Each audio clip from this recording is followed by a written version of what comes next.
Back, guys. Okay, let's see. Is this better? You guys keep talking. Hello, can you hear Let's me Hello. see. any better?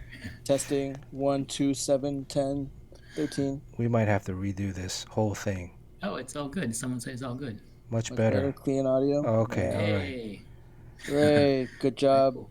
Bernard. Thanks, guys. This is so embarrassing. We finally All get right. a Well, yeah, that's all right. Well, yeah. I'm okay. Well, I'll see you guys later, dude. All right. Okay. Thanks, All right. Mike. Later. Mike was That This is was contractually great. obligated for only the 15, 20 half an minutes. hour. Yes. Yeah, and I'm sorry I had to vent like that, and sorry for all that shit talking. Can't believe you dropped that huge bomb and then Yeah. I got out of know, here. man. I know, but you know what? I never liked that motherfucker, and he still owes me money. So, I'm sorry I had to talk about him like that. Right. Yeah, well, but you'll enjoy life as a woman. So. Yeah, I will. I will. I hear so many good things. I might as well. Yeah. All right. So we Yeah. got clear audio. Woo! Awesome. I can't believe it. Well, you stopped. We haven't streamed for like a week and a half, and like cavemen, we're back to the start again. So, uh, let's give something away. Wow, right out of the gate. Wait, should I even try to do the wheel? Because I'm afraid this computer is going to look at all these prizes. I have this. What is this thing? Deck Star. It's a Deck Star in the bag. It's a Deck Star cat plush. A hat? Oh, It's a plush. It's like a plush doll. I'm gonna give away another Boulevard #1. Seems like $75 on eBay. Sean hasn't signed this, but I'll sign Sean's name in there for you. I even signed Mike's name in there for you too, if you want. Yeah, do it. Mike's honorary Boulevard. I also have. Let's see. Look at this. Have you guys seen any of this stuff before? This thing has a Brainiac. Like a toy figurine with a comic superhero collection. And then there's a Hawk Girl. It's kind of dusty. So you guys have done 50 of these things. Like since when? Like when was the first one? Well, there was a lull for a while. May? Right? There was a 1 year off. May? But Well, yeah, I started this last year. Yojimbo was one of the first viewers. And then I think I did like maybe a handful. And then, working on a monthly book, it's just like, you got no time, right? I mean, if I'm not drawing, I'd rather be sleeping or resting. But then during the pandemic this year, had a lot of time on our hands and started streaming again. And it's very therapeutic. mental health. Very therapeutic. Right. So, I mean, So I'm at home, and it's just me and 2 birds. So I don't really speak Parrotese, and they don't speak English or Chinese. So it's very difficult to communicate with the birds. So at least I get to talk to Sean once or twice a week, and I get to chat to all of our new friends here on Twitch. So, dude, I would love to move to Melbourne. I absolutely would move to Melbourne. But like, the the cost is like kind of prohibitive. I mean, that's the reason why I moved to Texas from LA, is that I got lots of friends in Melbourne, and they highly recommend it and stuff. But are they still in lockdown in Texas or There's none. in Melbourne? There was a There's lockdown. no- Man, fuck. no, none. There is no cases in Australia. Crispy egg roll. All right, now I've already warned you, Mike. Oh no. There's going to be portions of the stream where I have to talk like Snarf, Snarf, Snarf. Do you know Snarf? Hot. Yeah, of course I know Snarf. Do you want to talk like Snarf? That's about it. That's all I got. Try that again. Hold on. Let me put the Snarf head over your. There we go. Do you give out your age, or is that something you don't really do? Lionel.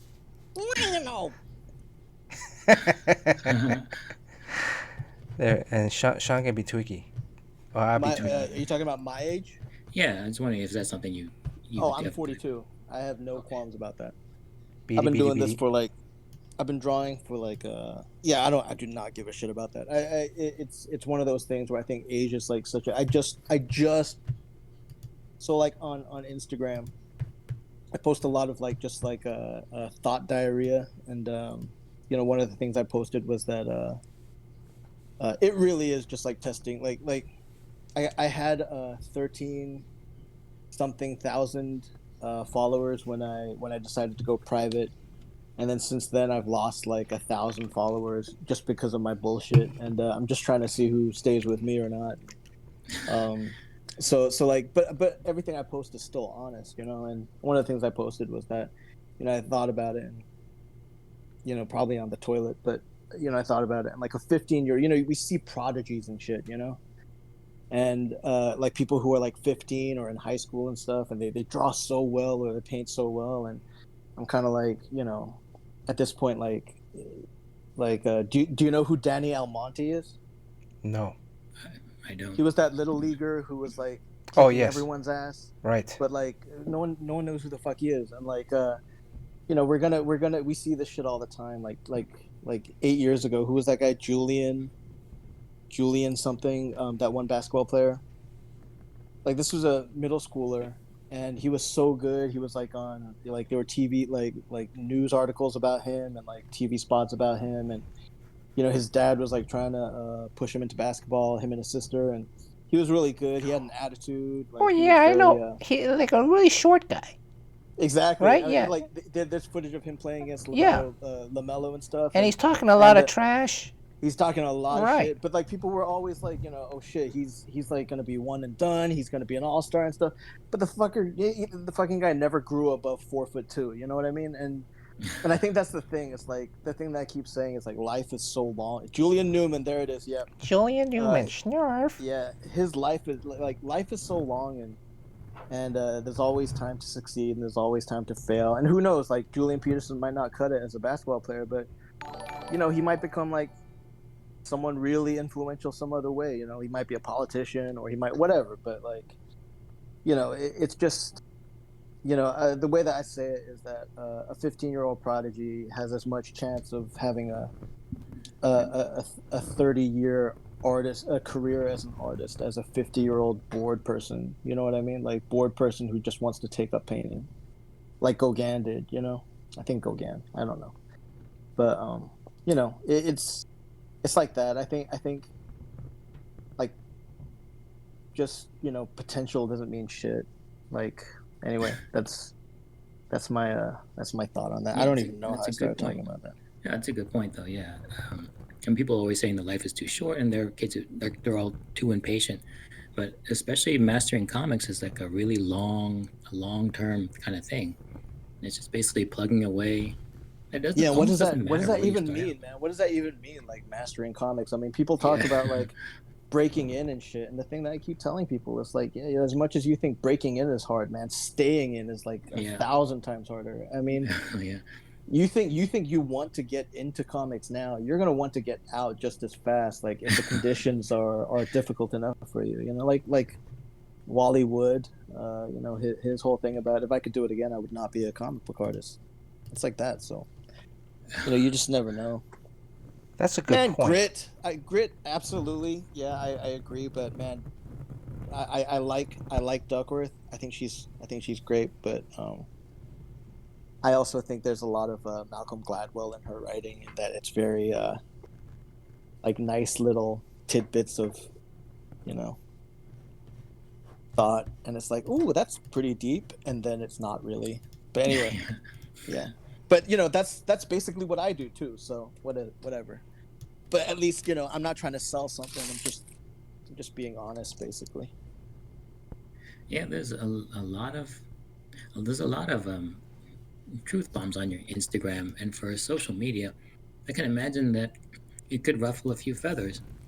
Yeah, But probably. I mean, I've talked, like, you know, I've deleted a few things, like, but you know, recently, like, I had a problem with like some of the stuff that, you know, the big two are doing, and um, you know, some things just bothered me in certain ways, and this is gonna sound weird. I don't have anything to lose, you know, Yeah, and that's great. That's a great place I to don't. be.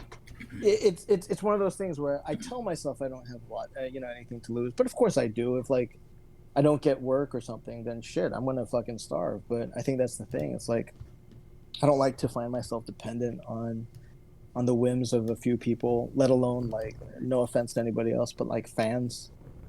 If fans are telling me you got to draw Wolverine, otherwise I don't give a shit about you, and it's like then you don't give a shit about me. Well, And it's those like if it really was about the money, about making people happy, I'd still be at IBM. You know what I mean? But I didn't want to. I didn't even want to make my parents happy.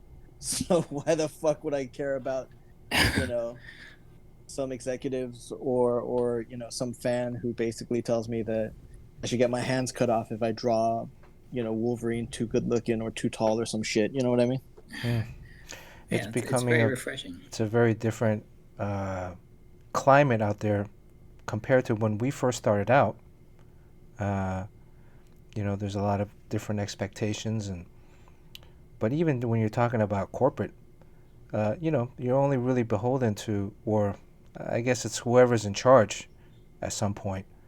Once they move on or move to somewhere else, there could be an entire different shift in terms of Sure, artists and writers. So, sure.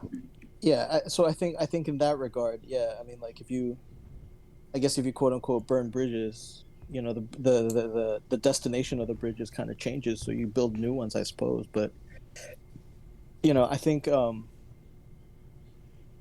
it's I don't know. I think I just get frustrated with things, and I think okay, like politically, I like people not knowing shit about my politics. You know what I mean? I'm a liberal. I don't care. I fucking think Trump's an idiot, but whatever. But like I don't hate on it so much to the point where liberals have started hating me because I don't hate on it enough. You know what I mean? And then I started like maybe this was a mistake on my part, but I I did say like I did call some people out on like one person was like I'm gonna boycott Chick-fil-A because of who they make donations to Trump's campaign. I'm like, dude, you work for Marvel. I'm like, I don't know what to tell you. You can't do that. You know what I mean? That's Like, very you true. know what? And you like you can't be outspoken about it. Like you're doing something good, whereas everyone kind of sees that it's hypocritical. I mean, I can't think of a more judicious way of saying it. You're being hypocritical, and everyone can see it. And it's like, look, dude, like I have no problems like saying that Trump is kind of an idiot, but I don't think he should be president. But goddamn, drawing a Marvel cover here and there is going to help my career, and I care about it, but clearly not enough that I'm gonna boycott it or some shit. You know what I mean? It's kind of like people who are like, dude, I hate the causes that Chick-fil-A donates to. I fucking think they're terrible, and I think that they're just hurtful and harmful to a lot of people. But man, their fucking sandwiches taste good. You know what I mean? So like, so it is clearly like fuck Chick-fil-A. Oh, the line is not long today. You know what I mean? It's like so it's like, what can you do? It is like, and that's the thing. It's like I'm totally okay with my place in that. You know what I mean? I am gonna say, hey, fucking guys, like Black Lives Matter, Black Lives fucking matter. But if someone says, well, how about so and so, like, what's happening in North Korea, what's happening in China with, I'm going to be like, well, I haven't done the research in that, and I don't care because I haven't done the research on that. If it touched me in a more, you know what I'm saying? If it was, then maybe I would absolutely care about it because injustice is injustice. But, you know, I, it is one of those things where it's like I'm a human being. I hold myself up to a high level, high standard as a human being, hopefully. But man, I cannot hold myself to the standard that you are forcing me and pressuring me to do, given that I fucking know that you don't hold yourself up to that standard. Anyway. Sorry. That was a rant. I'm sorry about that. Very So true. so the Very true. audio's working okay, right? Huh? The audio's working great now. We got every Hey, single bit. San Antonio has an In-N-Out. In-N-Out is not special, and In-N-Out is not even that good. All right, their fries are garbage, and I really like how how they treat their employees. That's really good, but their food is overrated. Wow. If you're anywhere in Texas, if you're anywhere near Texas, Whataburger has them. Waterburger. Oh, That's isn't that the right. Wahlbergs? No, that's Wahlburger. You need to do your research on that stuff, man. Like What's Waterburger? That's another place? it's a Texas. It's Texas, but they have them in Arizona as well. It's just good food. They came out with the chili, the green chili hatch chili burgers. So good. It tastes like what it's supposed to. And don't get me wrong, I have eaten 3 McRibs since they came out, Oh, and I wow. even went out yesterday to get one, and they were closed, and I just sat there like a sad little boy. Yeah, that's where I'm at. How long are the Um, McRibs gonna be out now? Hey, who's DY Dill Pickle Yo? DYO I know pickle. the motherfucker. I lived in LA for 10 years. I know the secret menu. It does suck. It sucks. All right, and maybe I just have a higher standard for fries. Well, we had a former guest, Perry Shen. Uh huh. He's on General Hospital. He also dislikes. He bags on the In-N-Out fries. Yeah. I mean, where would you say you have the best fries then? Me? Yeah. McDonald's, right? Yo, you know what, Okay, Mr. Joshua. You know what? Don't underestimate that. Yes, it is the 24 hours, but also their apple pies are the old school fried McDonald's Oh, apple pies. the deep fried apple Exactly. pie. None of this baked bullshit. So like, that's yeah. Don't underestimate that, man. And they have a Dr. Pepper shake. That shit's good, dude. Anyway, yeah. Best fries are McDonald's unless they're old, in which case that shit's like Yeah, they get old the fast. worst. Yeah. Kind of like the best form of government is a beneficial dictator, but the worst form of government is a piece of shit dictator. Yeah, it's like that. McDonald's fries and government, same thing. Yeah. Well, that's what Perry likes McDonald's fries because there's variety in each bag, each container, each serving. So you can get like a really burnt one, The you can get a hard really brown soggy one. one. Yeah. He just And the likes the soggy long variety. one. Okay. I like the I fat think fries from Fat Burger. Oh yeah, those are good. Fat burger, I miss fat burger. I miss I think a fried egg on a burger is like a totally underestimated food choice. But yeah, it's hard to get anywhere. But yeah, I think what is it? Crinkle cut fries do not count as fries. Oh, Seasoned they fries don't? from Burger King are pretty good. But yeah, why are we talking about fries? Yeah, see what I just say. Del Taco has best reheatable fries. First of all, if you got an air fryer, that's not true. But Del Taco has those crinkle cut fries. That doesn't count as fries. Isn't that the Chick-fil-A fries? The waffle cut? Yeah. I don't like those either. They don't count either. Oh. They don't count. Wow. It's the same Yeah, ingredient. that's not fries, man. That's very controversial, Mike. I don't know. You And might then want to take that Five back. Guys has the skin on it still. That's kind of weird. Yeah, and kind of like what was said earlier about the context of things.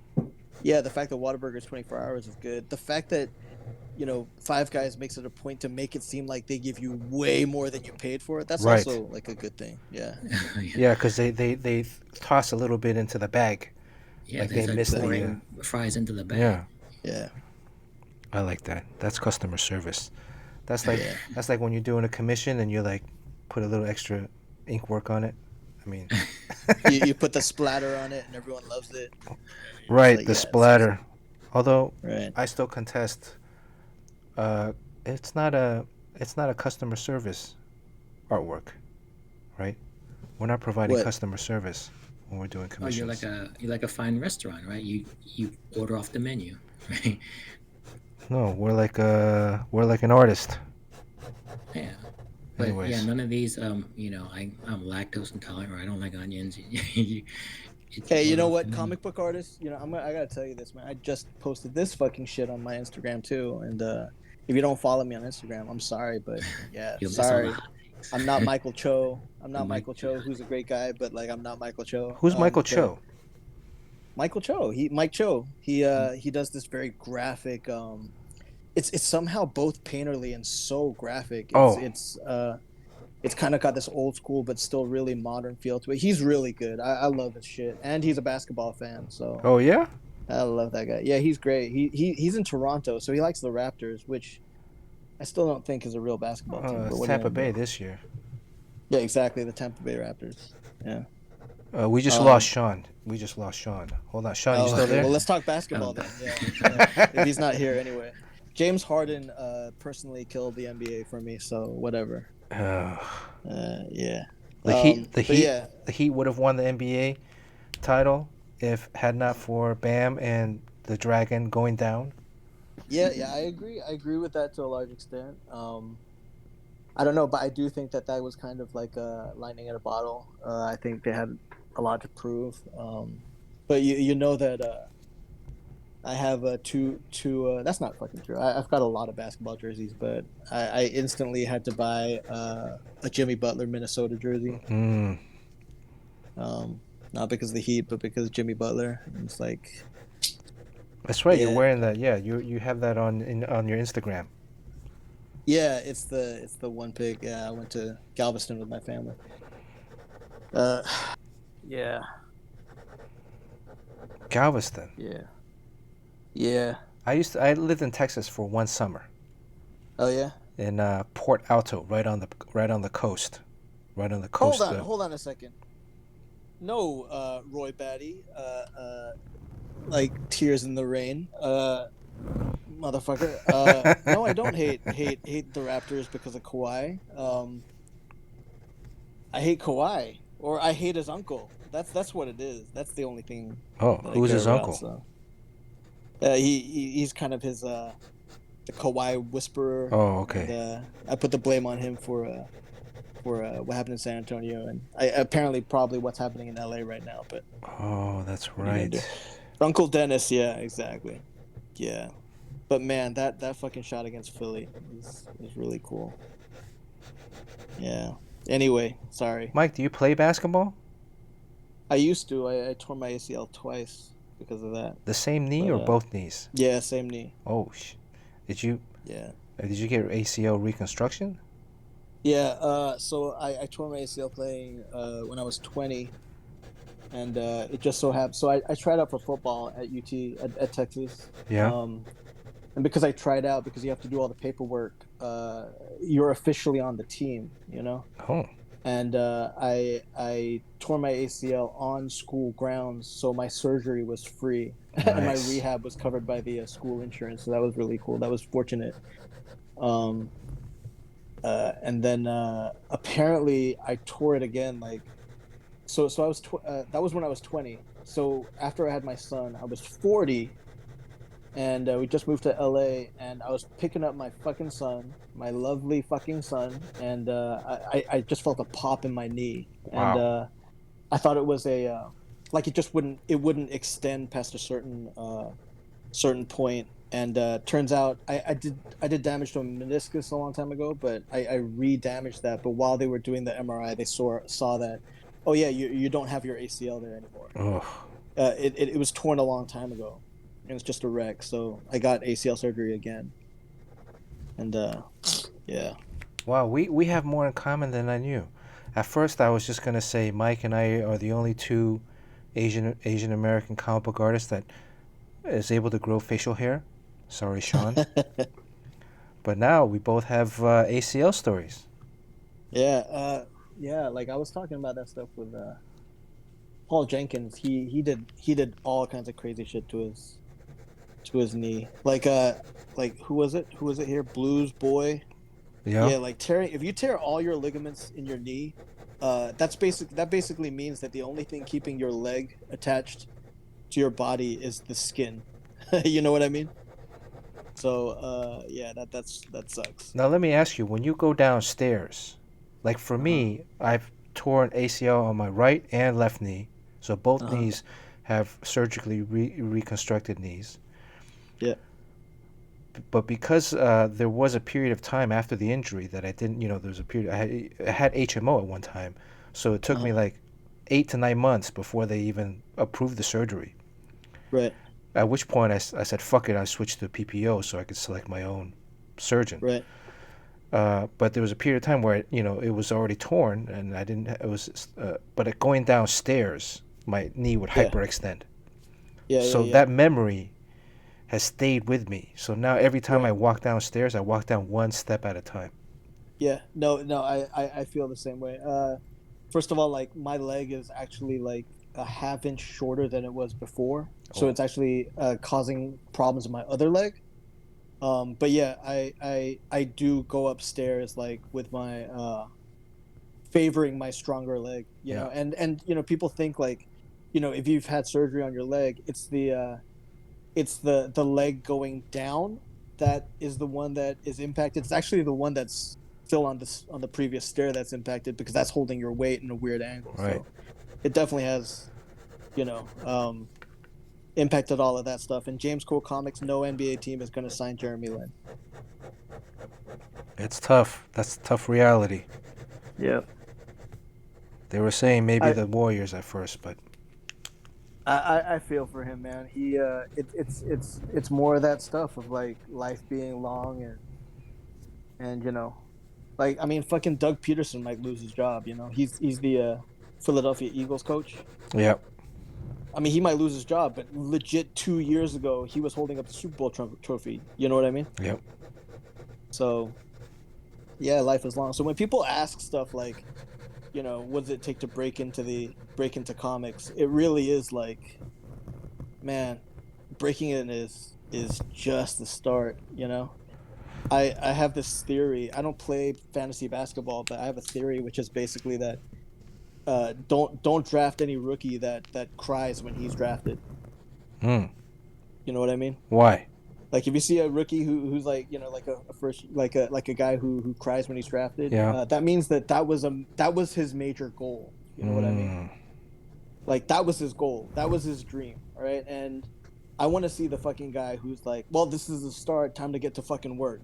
You know what I mean? Right. Yeah, I have a cadaver too, and I think that's the thing. It's like for a lot of people, like breaking in is like most of it, and it's kind of like what I was talking about like a long time ago. I've been doing this for like I haven't been doing this as long as you guys have, but I think I started in so I left IBM and I started in comics in 2003. Okay. And but since then, like it's long enough time. I think it's longer than do you guys know football at all? Yes. Well, not Sean. Like so when you think about the fact that LaDainian Tomlinson was drafted the same year as Drew Brees, you know what I mean? Right. So I think like having done this for 16 years, it's like it doesn't seem that long in the grand scheme of things, but it's longer than a lot of people's careers. You know what I mean? I've seen a lot of people come and go, is what I mean, and I see a lot of people who are like, that's it. You've peaked. Like you're peaking now. You know what I mean? You're not adding anything. You're just coasting, and it's kind of like what now? What happens? It's one of the most difficult industries to maintain because the skill set needed to be a comic book artist on the mainstream stage is immense, right? Yeah. And usually when you break in as a young kid with a lot of energy, but then as you develop and you work, you try to shift towards more efficiency, Right. but at the same time evolving your style or evolving your craft. I like to use the word craft, and basically developing your skill sets to, who wants to draw the same year after year? That's the most boring thing. It's like that's almost like dead. Well, inside. here's the fucking problem, dude. Is that like again, I say this shit on my Instagram because and it sounds like I'm pimping my Instagram, but I'm not because, like I said, it's private. If you're not on it already, you won't see it. But I basically say that if you're a comic book artist, you're not an artist. You're an entertainer. Well, yes, yeah, You know that's what I very mean? true. It's you can't take risks. You can't, you know.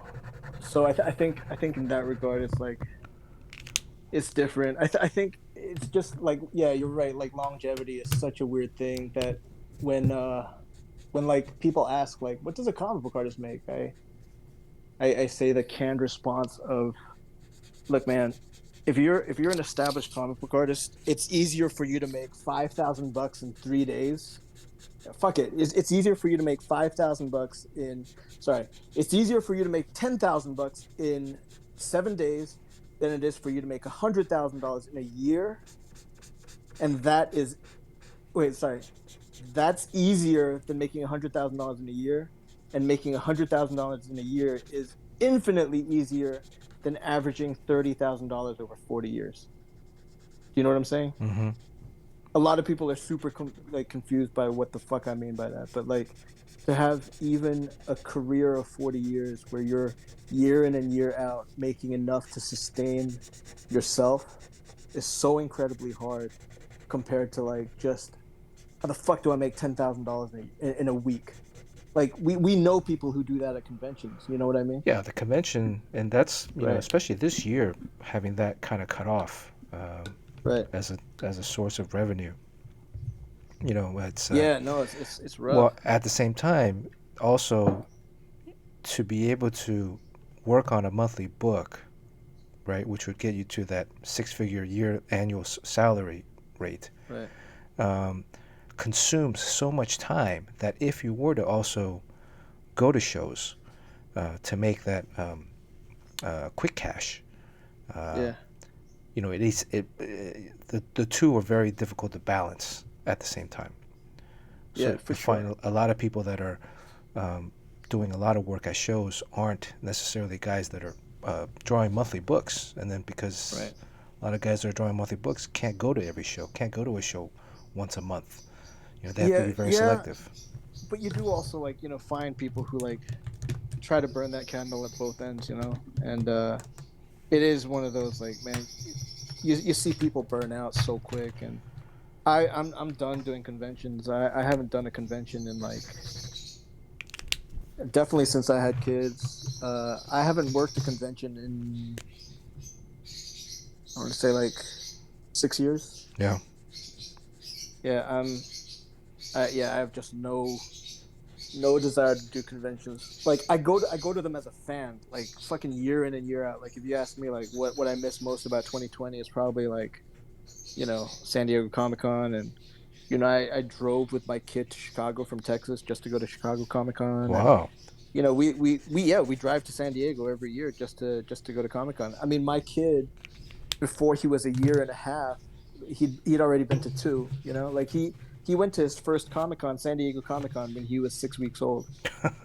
Like we gave him his shots. Like we got him his vaccination like early, just so he could go to San Diego Comic-Con.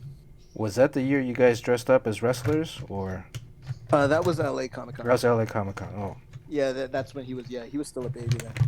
So yeah, we've done like lots of comic book conventions because we like them. They're fun for us. We like getting art. And you've seen my Post-it. Did you know that I collect Post-it art? yes, that was actually something I was going to talk about because I Yeah. see you've been doing a lot of post-it art. I think the first time I saw it was the Giant Robot Show, because they do the Mm. Giant Robot Gallery show. They do a post-it art thing. Yeah, I love that show. Like that would have happened a week ago. So I camp out, man. Me and my partner, we camp out. I say partner because we're not technically married, but Right. we have two kids. We're about as attached as it gets. But yeah, we've camped out like because we wanted to get first dibs at Post-its. And it's really weird to like camp out at a show that you've got pieces in, but it happens. We're just huge fans. We're like fans, man. We've waited hours at San Diego Comic-Con just to hit up the Archer panel. You know what I mean? Well, okay. So, two questions. One, Yeah.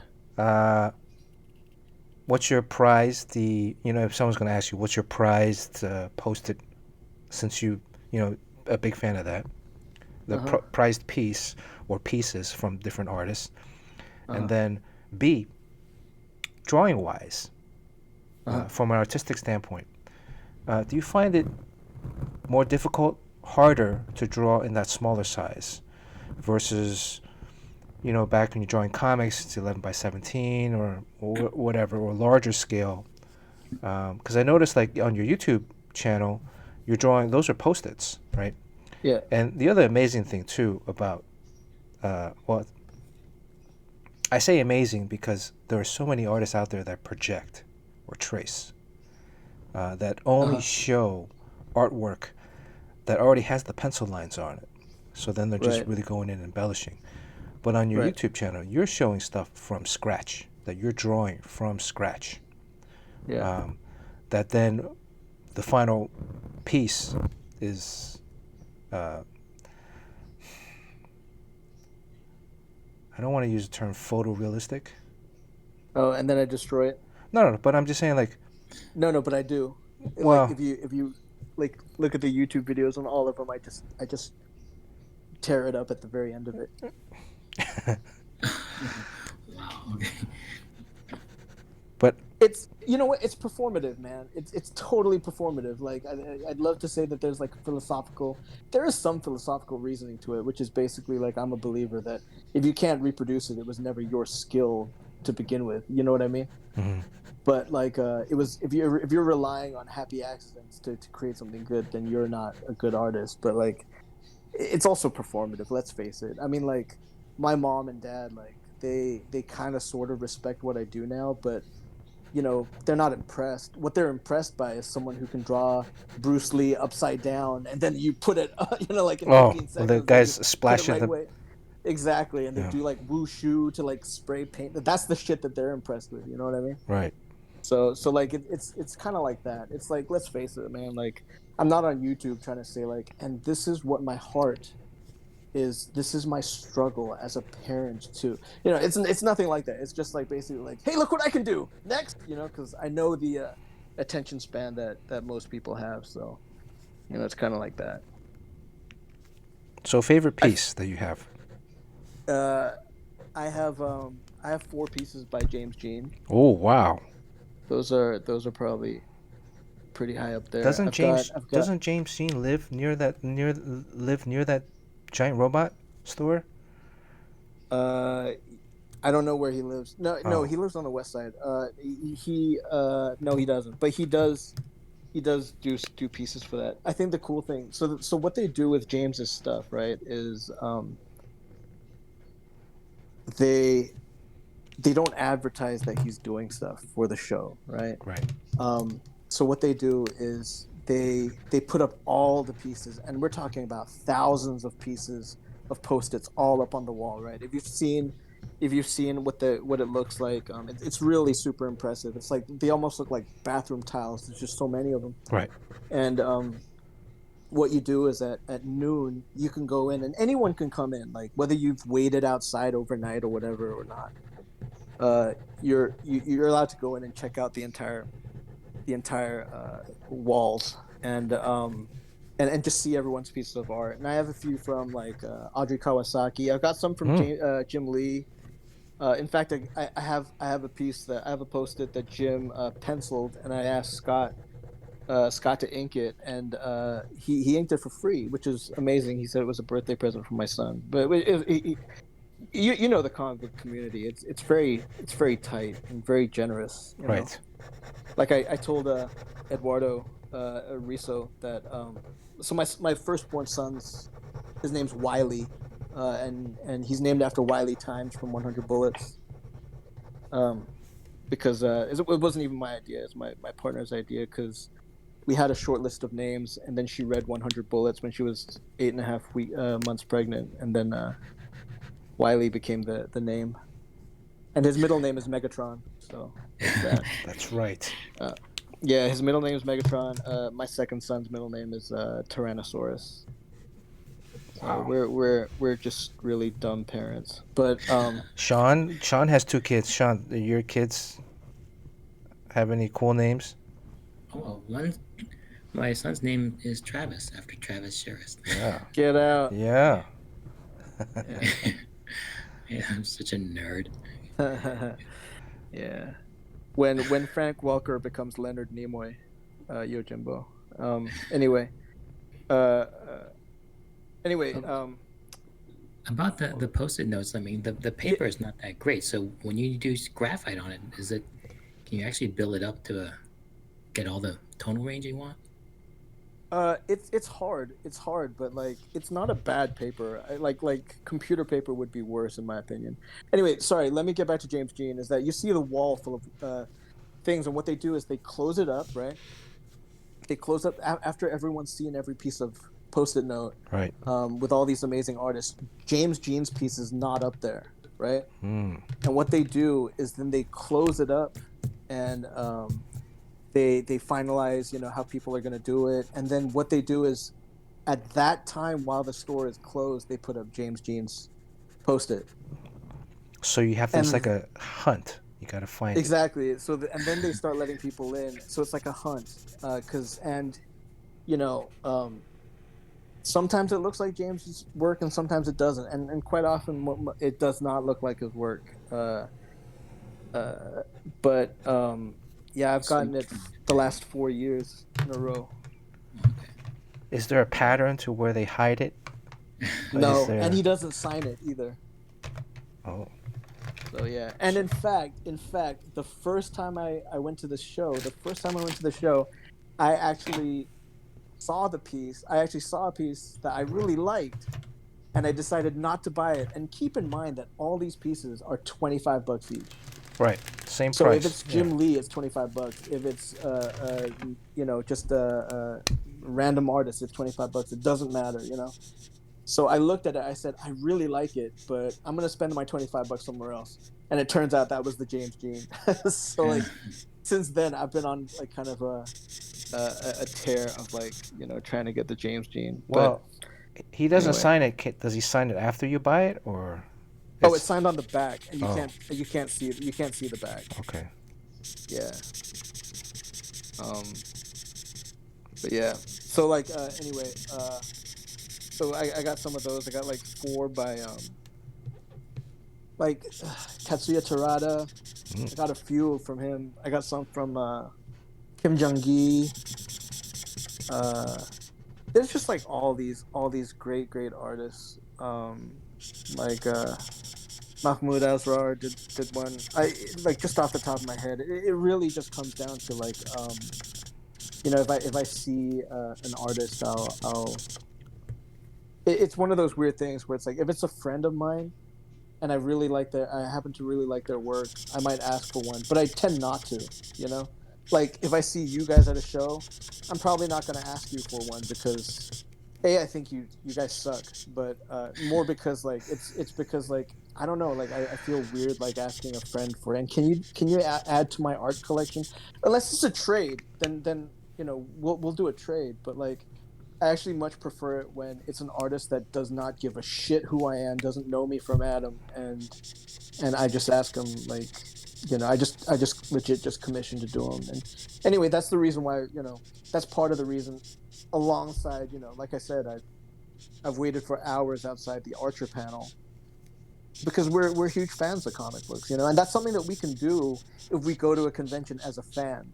We can go to see these amazing artists and get artwork from them. We can see the panels and actually enjoy ourselves, and we can leave the convention whenever we want to get something to eat, and especially with a kid. And actually, the last time I was there at San Diego Comic-Con with my boy, we were and you can actually talk to people and schmooze Right. and stuff. And yeah, I was talking to Andy Park, and we were right outside his really immaculate booth with curtains, and his family was there, and his amazing Marvel Studios posters and stuff. And my kid just fucking threw up right in front of me. And it was a lot of fucking puke. So we're in the middle of fucking San Diego Comic-Con on the floor with crowded as shit, and I'm just like, I'm gonna go get some paper towels, and I'm just sopping up his vomit and stuff. And You guys were it's at still you guys were at Top Cow together, right? we were there together, but we kind of missed each other. Oh. He left before I started. Oh, okay. I was there. I was there right as Mike Turner was leaving. Hmm. Okay. Yeah. Wow. Yeah. He. So I actually got to hang out with Mike a little bit. He was a really cool guy. Um, I played my very last. So the Aspen and Top Cow guys. We used to play flag football, Mm-hmm. and my last touchdown I ever caught was from Mike. Oh. It was off a slant. I caught it in front of Coy Turnbull, and I even held out the ball as I ran past him because I'm a dick. Were they good Yeah, that was the athletes? last. What's that? Were they good athletes? Frank Mastromoro is a good athlete. Vince is actually pretty good. They play basketball. Mark Rosalind is not as good as he should be based on how he looks. But yeah, they were pretty good. Francis Maniple plays basketball. Yeah. Tyler played basketball. Tyler Kirkham, We used to he go. played. Yeah, I used to go to San Diego just to Uh, play basketball with Jeff oh, the Matsuda. Wildstorm. Well, more of the extreme guys like Oh, Matsuda, okay. Fraga, Chap Yap. This was like in the mid to late '90s. Oh, okay. Because they were all based in well, and some of the Wildstorm guys I think too, because they were based in San Diego, so they knew. Yeah. Well, first of all, like above the convention center used to be the gym for the Marriott next door, Oh, and yeah. there was tennis courts and a half court basketball up there. Oh, wow. But then when they did the expansion and they built out the convention center, they took all that away. Mm. But yeah, it's always curious because not a lot of comic book guys, not a lot of artists are into sports. Yeah, yeah. Or they're really into sports, like we are. Yeah, yeah. I think it's because there's an element of nerditry in sports. Like if you name any basketball player who played in the NBA in the '90s, I can tell you what college they went to. Oh, well, Yeah. Mike, do you like motorcycles? No, I don't. I Oh, don't know oh. shit about motorcycles. Here, test me out, man. Like, ask me a basketball player, and I can tell you what college they went to. Okay, Ronnie let's- Cycli went to Syracuse. Ronnie Let me Sack. put it What like about that. Sherman Douglas? Sherman Douglas went to, I want to say, Boston College. Close. He went to Syracuse also. Oh, my bad. You know what? I'm confusing the fact that he played for Boston. What about Len Bias? Maryland. Maryland, right? Reggie Lewis went to Northeastern. If you're gonna go with. Yeah. Wow. Yeah. Todd Mitchell. Oh, did he play for Minnesota, like the Timberwolves? Close. No, he played Or am for. I thinking about Sam Mitchell? You're thinking of Sam Mitchell. Sam Mitchell played for the Timberwolves. Oh yeah. No. I think we just Anyway, lost yeah. Sean. I think that's the thing. Well, anyways, what I'm saying is that there's a level of nerditry that I think you have for sports, or you don't, and you don't give a shit. That's why I think like the people who like sports like either really like it or they just don't give a shit at all. You know? See, I've always felt like the connection for me between sports and comics is really like I look at art as I look at us as artists, as athletes, in terms of our training, in terms of our approach. Although as artists, our careers are much longer, and we're able to withstand like aging because in athletics, the more you age, your body's going to deteriorate, and Right, of course. your skills or the physical skills are going to not be there. Right. Even though they'll still be better than average Joes. But as an artist, you actually improve through Right. time, in theory. Right. I think that's why like I said about potential earlier, it's like, a 30-year career can happen at any stage in someone's life. You know what I mean? No. And I think I mean an art career, but a basketball player, like you peak at 29. You know what I mean? So I think, and that's the same for everybody. So I think for every basketball player. So I think that is one of those things that just kind of Yeah, I think it's very, very different. I think it's a different thing to, you know, to try to equate. Um, but yeah, I couldn't imagine like someone who's like, yeah, I'm gonna be a comic book artist, and I'm gonna put all my eggs in that particular basket when I'm, The I don't the know, because you don't see the dividends right off the bat. You know what I mean? the we missed the boat. Everybody missed the boat in terms of seeing the dividends right away. Oh yeah, of course. Uh, we just a few years, like a few years. Yeah, if we had been in Jim Lee's era, that would have been. Right, Those guys were instant millionaires. The first book that they published for Image. right. Um, I just lost my train of thought.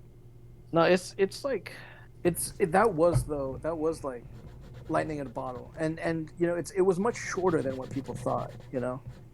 Like when you think about like someone like yeah, obviously Jim and let's just say, okay, let's say you got the Image 7, right? Yep. And let's say they all made millionaires or they all made millions or something. The next generation after that did not. You know, Right. Right. Dale Keown did not make millions off of doing Pitt. He wasn't able to finance his house like Eric Larson did. You know what I mean? And I know that there was definitely circumstances where a lot of the Top Cow people were trying to emulate Mark's successes. And How, even Mike wasn't able to fully enjoy all of the perks of the zeitgeist that Mark did, that the original Seven did. Um, so yeah, we missed the boat, but I think right now is a completely different, just a completely different. You know, I I've also written about this too, which is that I don't know about you, but I kind of sort of feel like this could totally just be paranoia on my part, but I always kind of thought that like it was made a priority not to make any creator bigger than the properties. hmm. You know what I mean? I think Sean and I have had many discussions about this in private. Uh-huh. To the point now where I'm like, let's stop talking about it in private. We should really talk about this online, because it makes for interesting I'm chatter. forgetting that people are listening to this. Honestly, man, Right. like Yojimbo It's is like dangerous. Be writing all the careful. shit, It's dangerous. And yeah, Mike, this and is forever. oh yeah, This is forever yeah, because it's on the internet. I'm uploading this yeah, onto YouTube later. So, right, but it is very interesting, right? And I mean, when Sean and I first started, we started at Valiant, um, mm-hmm. and Valiant was beginning to boom. They had been in existence for a couple of years, and they were hitting that critical point. Right, And so that summer, after we got quote unquote discovered, um, they were expanding their line, uh, and so they wanted to cultivate in-house talent because that was mm-hmm. that was the business model back then. Valley had a bullpen, Top Cow had a bullpen, Wildstorm had a bullpen, Marvel had a bullpen, but it was being phased out, right? Mostly Right, just production guys. Um, so they wanted to groom us. They wanted to groom. We were like the rookies that they were drafting. We right, had a lot of potential. We weren't very good, but we were moldable, and we were reliable, and we were teachable, coachable. Um, so,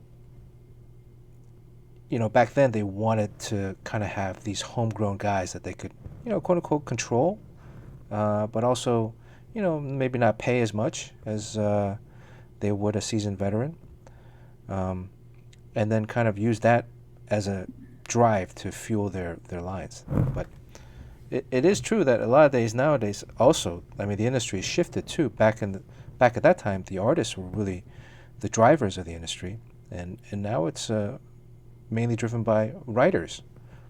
Um, so much. I don't agree with that. Okay. Uh-huh. Do you want to chime in? But I've never agreed with that. Do you want to chime in on your part? No, No. no, I'm just kidding. Of course, like I said, no one's listening to this. Uh, Yeah, I'm just kidding. No, no, no. I've always thought that. Yeah, I guess you're right in that. Like, in a large part, like writers have, like, okay. I think we're going to be more sensitive to that as artists, right? We're going to be probably irrationally sensitive to that as artists, right? Um, and there's always going to be the argument of what's more important, the writing or the art, and then obviously there's going to be an argument or a conversation. There's always going to inevitably be someone who's like, they work in tandem and they one wouldn't exist without the other. Yeah, shut the fuck up. Of course that's true. Yeah, we get it. I kind of have gotten to the point where I kind of don't. It's kind of a pointless argument because it's, you know, neither can exist without the other. You know, they're right, but when I think about, like, when people say, yeah, the writing is more important, the writer has become the more important part, I do ask myself, like, really, if, like, man, this one comic book for a big two mainstream title has got such amazing nuances, and the conversations are just impeccable and all this other stuff, and it's so subtle and all this fucking shit. But in the end, I don't think the people care about that stuff either. I think they care about who lives, who dies, and who fucks who. Mm. You know what I mean? I think that's the stuff that people are drawn to, and because people credit the writers with that, I think that's where you know, people are saying, "Oh, the writing is the star," and that's my belief anyway. You know? Right. Yeah, I'm saying it from the standpoint of where the writers have a lot of control over the industry. Um, Oh! I thought you meant like credit. Yeah, no, no, no, I agree. yeah, I agree. and in part because editorial plans so far ahead, it's easier to communicate and work with the writers. A writer Yeah, usually writes 3, 4, 5 books a month, whereas an artist can only draw one. So the if that, yeah. impact of an artist in terms of the publishing plan, uh, mid, short, long term, has a different effect. There are very few people that can kind of effectively change some of that. Um, in the and when we talk about this stuff, I think mainly I'm referring to Marvel and DC, right? Because independent comics is to me a whole other ballpark, and you're actually working on. Well, would you say what your project now is a more independent, or would you still say it's mainstream? You have like a I would say secret my project. well, no, I'm doing it is a monthly book. I'm doing the interiors and covers of Hmm. a book for I don't know if I can say it, like, but it's for AWA. Okay. But I don't think I can say what it is. And Right. obviously, like, you know who's involved with AWA. It's Axel Alonso, who was my old editor, the editor in chief at Marvel, and so it's got that mainstream feel. And I do believe that, you know, the writer I'm working with is a very established mainstream writer, and I love working with him. I've been a huge fan of his since actually before I started comics. Oh. But it's definitely also got this independent feel in that they're being very generous with my schedule. And you know, it's a 6 issue run, and I've already been on it for a year. Uh, and I'm finishing up the fourth issue. But this year has really sucked in Yeah. terms of like getting stuff done personally. You know, Axel was so Sean's editor back when he was on Wolverine, was it? Sean? Yeah, yeah, Wolverine. Yeah, I mean, he was great to work with. I mean, he's kind of really in the weeds with. It's not really like a lot of editors kind of like just take a broad view of things, but he's actually going through a lot of times page by page, panel by panel, and oh yeah, discussing. he's great. No, he was my editor on X-23, and he was. I mean, he was the editor in chief, so but I still talked to him a lot. Like, he wasn't the hands-on guy, but like I talked to him a lot. I just talked to him too, and you know, we both have kind of been going through some shit in 2020, and um, like I'm not even talking about coronavirus, because coronavirus is whatever. It's whatever, and I'm not talking politics here.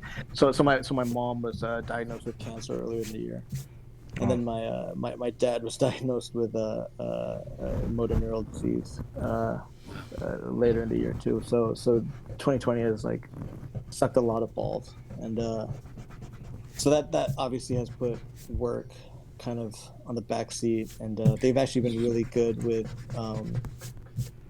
They've been actually very kind and generous with.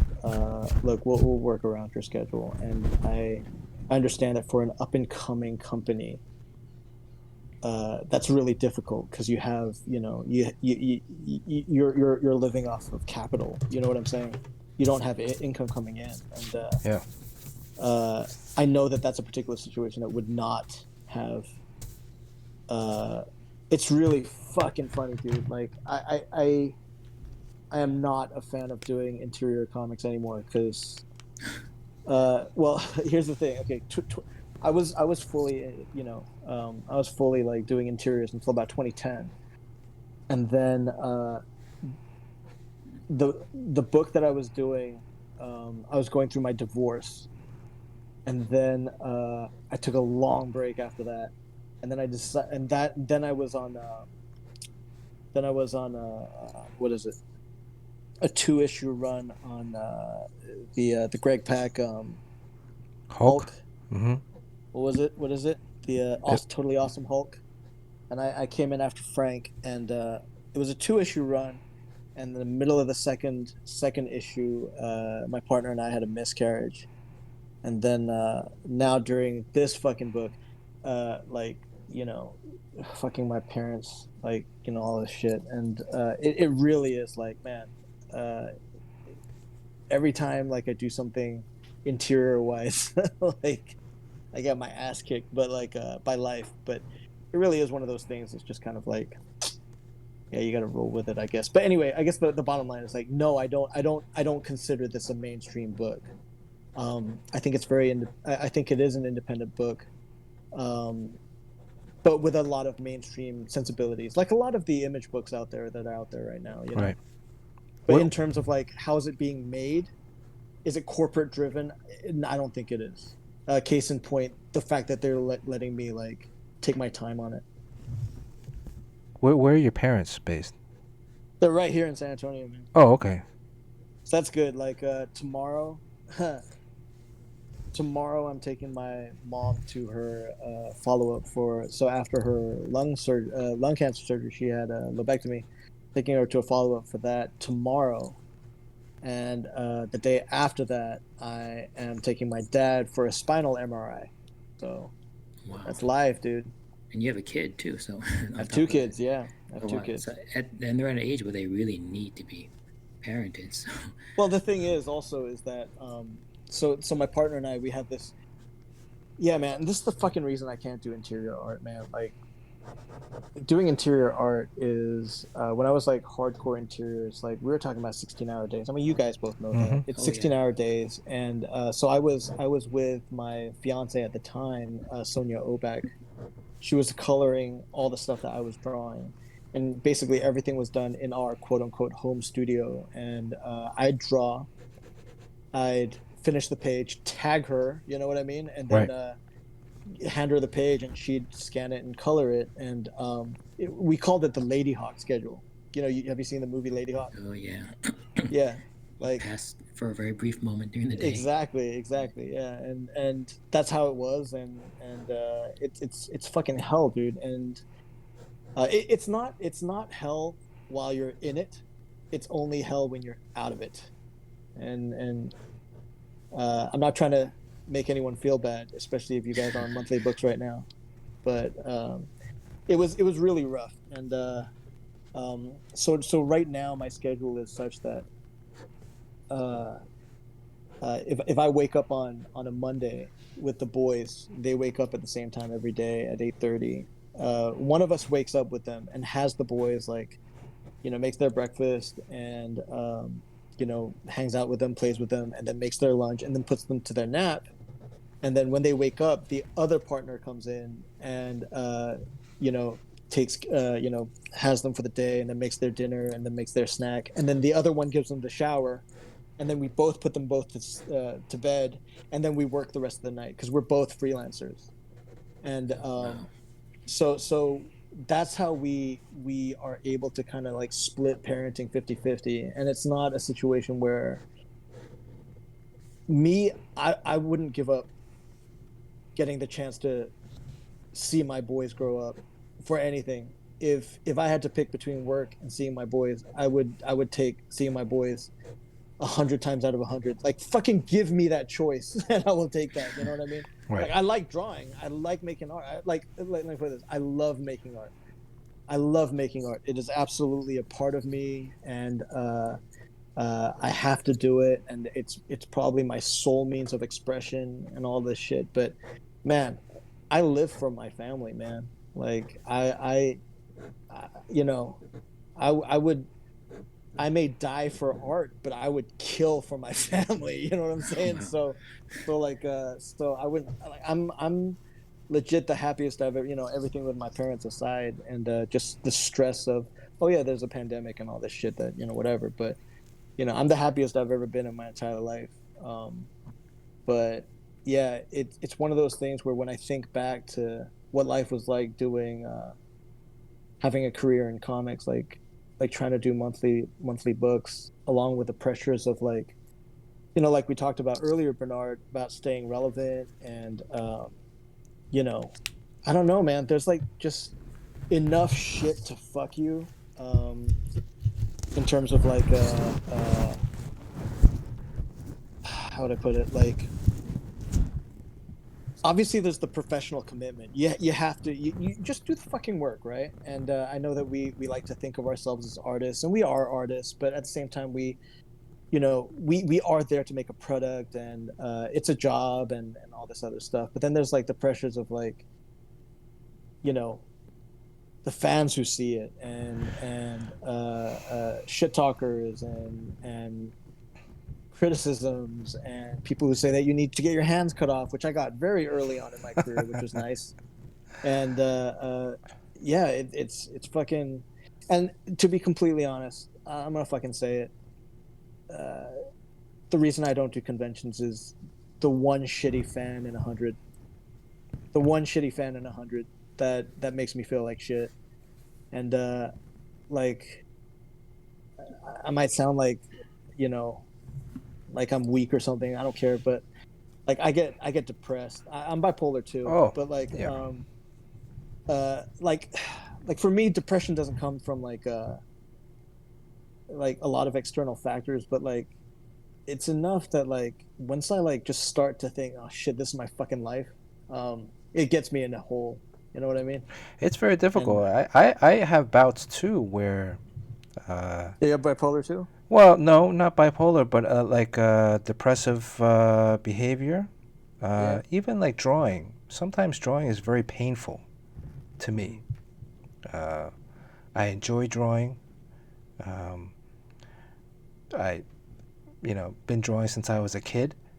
Hey, Um, can I ask you to put a quick pin on that really quick? I'm sorry. I know that's important. I know it's an important thing. I definitely want to ask you, want you to continue. But I just saw Yojimbo, right? Some artists only sign exclusives to get health insurance.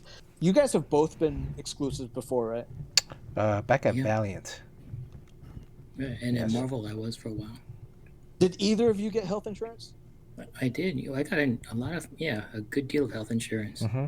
I mean, and then, yeah, and that wasn't a big deal because that was always, it really depends on at what era of Marvel you were at. And I Okay. was there when they were giving it out. So, Okay, because they were not when I was there. Oh, really? Anyway, sorry. Anyway, yeah, sorry, Bernard. No, that's all Continue. right. So I mean, you had. we had health insurance. We had 401k. We had stock options Mhm. at Valiant. I mean, but they're worthless now. Yeah. We had a claim stock. Like, we had like 30,000 shares of a claim stock. Right. It's like a penny So each. anyway, so drawing is so you have depressive Oh yeah. So drawing is like very painful at times. I mean, there've been a few streams here that I mean, I'm erasing the entire stream. I'm starting, I'm drawing, and I'm erasing, drawing, and Mm. erasing, and it's very painful. Yeah. It's a struggle, and some of it is like I'm thinking, oh well, I can always just draw like a standard pose, um, Right. But then that's like so boring. Well, Yeah. that doesn't really go to more of an existential level, though. I mean, that is like struggling on drawings, but I see what you mean. Like, I don't like criticism at all. I don't take it well. Not, and it's important to hear it, but it does hurt my feelings, and then I can't get out of that funk for a while. Well, like constructive criticism. I think it is very helpful. But there are some people who like and like I think it was because like and I don't mean to interrupt you, Sean. Like but I'm not talking about like uh uh I'm talking about people who are just being dicks to trolls. I'm talking about trolls. You know what I Yeah, mean? Mike, there's a lot we of have a those. troll story about Sean. Right. Do we do? We played a prank on Sean at a San Diego Comic-Con because Sean is like the nicest person in the world. Mhm. And so Tommy Lee, John Paul, I'm saying these guys because I'm trying to not make myself look like an asshole. So it was like a group of us. Uh, we got this fan, and we're like, hey, here's $100. Um, go commission Sean to do this head sketch. But then when you pick it up, we want you to look at it, shake your head, and then rip it up in front of him, right there on the floor. Oh man. So, but I mean, Sean got paid for the sketch, and then I think we gave the guy some extra stuff. So we went ahead and he went ahead and did that, and we pulled this prank on Sean. So now I feel really bad. Oh man. So you are going to hell. I mean, you know that. It was hilarious, Mike, at the time because we're like we're hiding behind we had like a booth partition, so we're like kind of like on the side looking through like. But you know what makes that survivable is that it was revealed right after it happened. But imagine Right. if you guys kept quiet for like a couple of weeks. We wouldn't do Yeah. that. That would be cruel. I mean, the whole thing was just part of it is like you do see the pain when that's happening at the same time, Right. and you do associate with it. Yeah, I mean, So it's just a prank. you know, like when I talk about like you know, shitty I know I said like shitty fans. Like it's not like a person who's like, you know, like doesn't like my shit or something, because like, you know, I've stopped believing what people say, like for good or for bad. Like if someone pays me a compliment, I don't listen to it, to be completely honest, because if I have to listen to them, if I have to listen to, if I pay attention to a compliment from a complete stranger, if I put validity into it, then I have to put the same validity into something shitty that a stranger said. Of You know what I mean? course. How many times I can tell you like somebody will come up and say, "Oh, I love your work. I really, like this and that." And I'm like, "Oh, what other artists do you like?" And then they start ranting off some names like, "Man, those guys really suck." Well, no. I take those compliments. Like if someone's like, man, if someone's just having a good experience with me, then I'm just like, I don't give a shit what the fuck you say. Like it's like if you're like giving, what I mean is that if you're trying to pay me a fucking compliment, it's not about your words, it's about what your intention is. And if you're just trying to be nice to me, then I'm very grateful. Thank you so much. You're the best. You're fucking awesome, you know? But if someone's like gives me a backhanded compliment or some bullshit or something, or just makes me really feel like I'm just a drawing fucking monkey. You know what I mean? Yeah. And that's the thing. It's like I don't, you know, when you know, and that's the thing. It's like you take commissions, and like when the commission's like, okay, on one side I want this to be drawn like this, and I want it to look like this, and I want this to be this and this and this, and on the other side I want this and this and this, and I want this and this and this. Like I could draw it, I could get a shitload of money for it, and you could come away leaving really super happy, you know? But there's like this, and I'm totally 1,000,000,000% knowing how lucky I have it, and how blessed I would need to be in that position. But there's like this, I know where that piece of art's going to go. It's going to go in a drawer somewhere. You know what I mean? And it's like, all I did right now was I just spent 8 hours trying to make you happy. Like all I've been doing today is just trying to make you happy. And even if he's happy, I'm kind of like, why the fuck did I spend 8 hours trying to make some stranger happy? Do you know what I'm saying? Yes. I know that like I'm really just bitching here, and but I just knew that it put me into kind of like what you implied on earlier, Sean. Like it did put me in an existential place where I was just like, I would rather I be happy and no one fucking else be happy than try to make everyone else happy except me. And I think this is gonna sound really stupid and not stupid, but like kind of saccharine and kind of like cliched and kind of like bullshit. But like all I give a shit about is making my sons happy. That's it. That's the only person whose opinion I care about. My partner is kind of different, unfortunately, for good or for worse, which is that she's a grown up. I respect her opinion. I think she's absolutely my equal or my superior in every way. But in the end, it's her choice. If she doesn't find me happy, if she's not happy with me, she can make her own decisions based on that. You know what I mean? Mm-hmm. My kids, like, they're the fucking kid. They're the ones who I fucking want to. I need your respect. I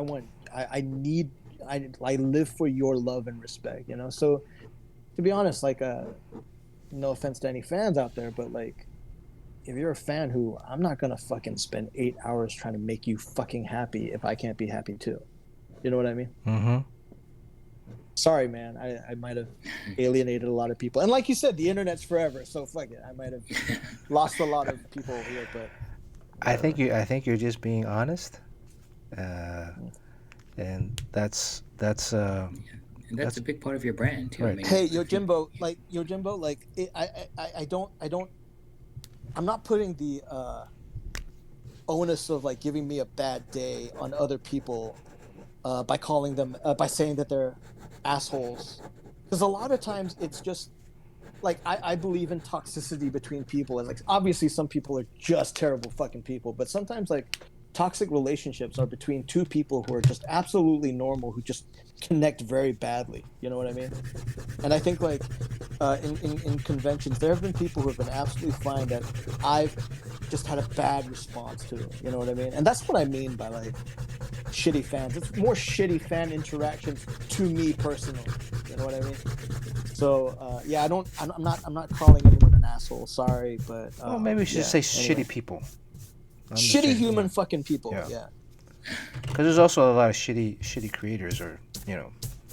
Don't get me wrong. Yeah, there are trolls as well. Yeah, I'm not letting them slide. But I choose not to give them that power over me. You know what I'm saying? How about we give something away? Yeah, I think that's good. Let's give something away. All right. Let's see here. Okay.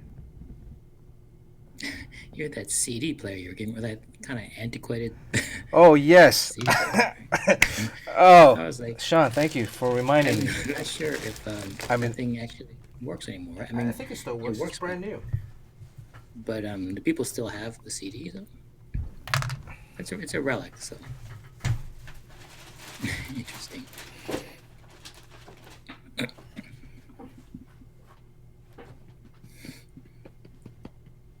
So, Mike, would you consider you're kind of on the same path that like Aaron Weisenfeld, like kind of was in comics, moving more towards fine arts? Okay. That's so funny. I was just thinking about that guy earlier. Yeah. What about him? I was wondering whether you're kind of on the same kind of career path. Okay. Did you just see my most recent Instagram post? The one that I just posted like 4 hours ago. I just said, No. I said, I'm not the first comic book artist who wants to go into fine art, but I want to be the first guy who isn't an entertainer trying to go into interior design, interior decorating. Okay, and it's obviously tongue in cheek, and I got a lot of not a lot of shit, but contact me about it. But you know, they know where I'm coming from, because obviously I know them, you know, personally on some level. But there was an article in Newsarama about when they interviewed him about why he left, and it just seemed like that reason didn't really. It was very hollow. I mean, I Uh-huh. don't know if you read it at all. I didn't. I must have. I know I must have read the article, but I don't Okay. remember Well, it his just it, specific I response. just don't think that um that he worded it right, or that he really is in touch with his feeling. Because according to that, he left because he did his Death Blow Wolverine thing, and he thought it was fantastic, and it was. And then when he expected when he goes to a convention that he will have a similar line to Jim Lee and Rob Liefeld, and he didn't. So he Uh huh. wasn't getting the. He didn't feel like he was making an impact, so he left Hmm. for the fine arts field. So Oh, I don't. I don't know. I've talked to him very briefly. What's fucking funny is that like when I'm a I'm kind of a impulsive guy, I suppose. Hold on 1 second. I'm gonna take a leak real quick. sure, Okay. Hold on 1 second. talking about impulse. Yeah. All Oh, right. there's that CD player. Okay. Let me. Thanks for reminding. I couldn't find it. I put all this stuff like right next to my table, and then. Okay. All right. Here we go. Here is a brand new personal CD player, Kobe. It's not even Sony. It's Kobe. This is the knockoff brand. Uh, comes with headphones, ultra compact design, digital LCD display. It's kind of dusty because it's been in the studio. Sean, how much would you? Is this a collector's item? This is a CX CD 109 from Kobe. This was made in China. This copyright 2004. So, what's everybody saying? Does everybody want one? Want this? Want to win this? Hey, sorry about that. It's all right. So we're gonna give this CD player away. Mhm. We're supposed to give stuff away, but we've been like an hour and a half and I haven't given anything away yet. Oh shit. That's because it's good conversations. Yeah, man. Hearing a lot of good stuff. Dude, it's just like I'm sure everybody's really, and we haven't really been doing a great job of like reading the stream chat. But let me. Okay, I just opened the Chrome browser on my iMac, so I hope this doesn't fuck anything up.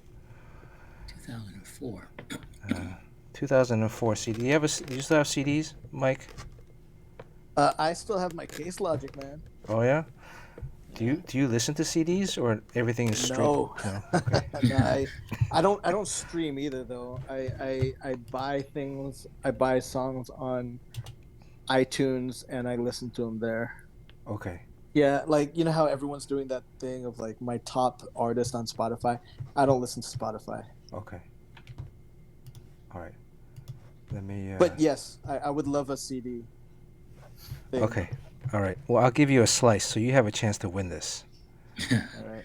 All right. So we have a spin wheel. Whoever wants to have a slice, if you're new, because this this is only half of the wheel. I mean, each slice represents a person. If you've here's how the giveaways work. If you just show up and watch the stream and hit a follow, give a follow to a brother, you get an opportunity to win. Each stream that you show up to consecutively, your slice grows. So you see the very thin one, that's probably one, right? But then there's bigger slices. Those are people that have been here like 5, 10, 20 shows in a row or more. If you subscribe to the stream, a subscription is you can use your Amazon Prime to subscribe for free. If you have Amazon Prime, it allows you to subscribe to a Twitch streamer once a month. Or for, I think, like they have different tiers, but the first tier is like $5. If you're a subscriber to the stream, you get an additional slice. And if let's say you miss a stream, but you're at like 18, the slice stays at 18. But if you're not a subscriber and you miss a stream, it goes back down to 1. So that's the advantage of being a subscriber here. And so far, all the subscription monetary generated from subscription, that's gone to shipping, covering shipping for this stuff. So, although it's gotten so expensive now, so if you're international, I'm gonna probably ask that you maybe kick in a little bit. But we'll see. I mean, because like we had to ship to Melbourne, that was like $70-something. So, not including like Sean had to send me his stuff, so that's even whatever. Anyways, so if you want a chance to win this, let me look at Make Havoc. Thanks for the sub. There's been a lot of people that have been subbing tonight, so I want to thank everybody that's been supporting the stream. You guys make it possible to for us to have fun, but also we want to return the favor by giving you some goodies, mainly helping me clean my studio as well. By the way, Mike, you have interns in your studio? No, I do not. College interns like Jim Chung. I think Jim Chung's on a hot date tonight. That's why he's not here. I was gonna have hear about that. I was gonna have somebody show up with a British accent to pretend like he's Jim Chung. Yeah. But Jim lives a couple blocks away from me, so we're thinking about sharing an intern. Because yeah, I mean, like somebody's got to clean the toilets, wash the dishes, sweep the floors, and of course it's all like, it sounds like it's menial work, but it's all like Mr. Miyagi style, the wax on, wax off kind of thing, yeah. right? Because you got to learn how to draw in circles and draw straight lines. That's like moving your wrist up and down. So I'm not gonna let somebody come off the street and touch the original art right away. You gotta go through some of this training first. Anyways, Obviously. so let me see who is new tonight that wants a chance to win a slice. Does this win count against the Baby Yoda thing? No. Baby Yoda, we're going to give away the Baby Yoda at the end of the stream. That is for subscribers only. The Baby Yoda. These are open to these other ones, and I'm going to give away some artwork. I'm going to give away that Dexstar plush. Let's see. That's for everybody. So, first off, Make Havoc, Carson McKinney, D. Rogers. Thanks for the sub. Crispy Egg Roll, thanks for the sub, Crispy. Kevin P. West, thanks for the sub. Master Blaster, thanks for the sub. Matthew Crossart, thanks for the sub. I still have a batch of artwork and prizes to send out. Hopefully I'll get to that, if not the end of this week, next week. So anybody new tonight, you guys want a chance to win? Type it in. Otherwise, I'm just going to go and let me go in and just add the slices and make them bigger. Well, I'm going to keep everything the same. There's just too much work. All right. Good choice.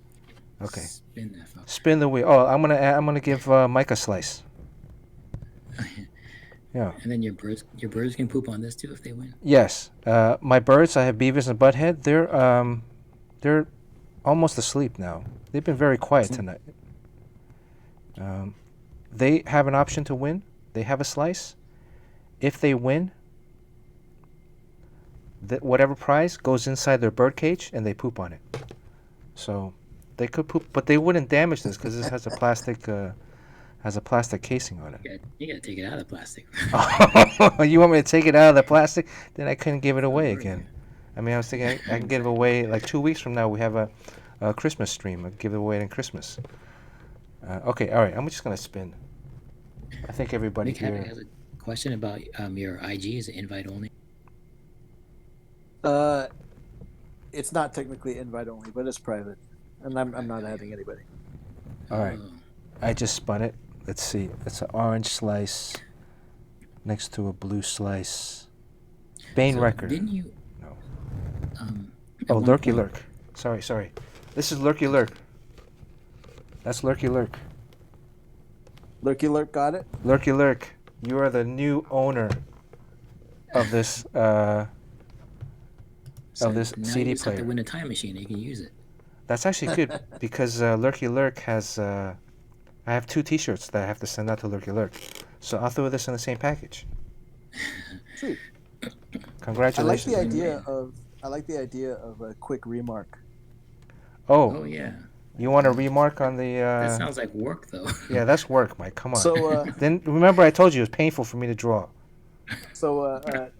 man, okay, man, I've been talking way too much, man. But yeah, forget it. It's a story for another time. But talking about remarks anyway. On that thought, Lurky Lurk, I can do a head sketch on this Kobe CD player. Nice. How about that? Lurky Lurk. All right. Can you draw Kobe Smulders on there? Huh? That's Colby. Might as well do Kobe Jones. Wow, did you hear what he said? That's rough, man. What did you say, Kobe smoldering? Oh, No, Kobe's. that's Colby. It's Oh. Colby Smulders. Yeah, Smulders. Yeah. Who's Kobe Smolders? Maria Hill from. She was Robin Scherbatsky in that really, really terrible fucking show where that guy talks about all the chicks he's banged. She's oh my god, is it Sam Jackson's right hand woman in the Marvel movies. Oh, Marvel movies? Maria Yeah. Hill, Okay. Oh, Kobe. Oh, my bad. I'm sorry. yeah. Oh, it is Kobe. I It's thought Kobe. My bad. I'm sorry. I thought he meant like Kobe. Can you mute Golf Boy Sunday now? Don't correct our guest, Golf please. Boy Sunday has a hot sister. Yeah, he Golf still owes me Girl pictures. Sunday? Yeah, Yes. yeah, he still owes me pictures. And he's Canadian, so move up, get Well, I was born in Montreal, so I wouldn't have a problem. Oh, you were? Moving up there, getting some free healthcare. Yeah. Oh man, I would go just for the poutine and also free healthcare. Let's give this away next. The Dexstar plush. All right, Dexstar plush. Spin wheel. I'm just gonna spin wheel. So, Oh. Mike, didn't you recently kind of purge your Instagram? Like, I mean, did you get rid of all the stuff? I put it all in archive. So, what does that mean? That It means that you can bring it back. You can bring it all back. Yeah. Can you guys read that? I think that's Jamie Odell. Jamie Odell. Jamie Odell? It is. Yeah. Jamie Odell. Okay, Kevin P. West just redeemed a talk like Schnarf. Damn you, Kevin P. West. Can I do a really quick fucking life is long and life is short story? Real quick. Sure, Schnarf. All right, it's a sports story though. So Sean, I'm sorry, you can go to sleep. So Bernard, you know about the Fab Five from Michigan, right? Yes. So you know who was on the Fab Five, right? It was Chris Webber, Jalen Rose, Juwan Howard, Ray Jackson, and Jimmy King, right? Stacy King or Jimmy King?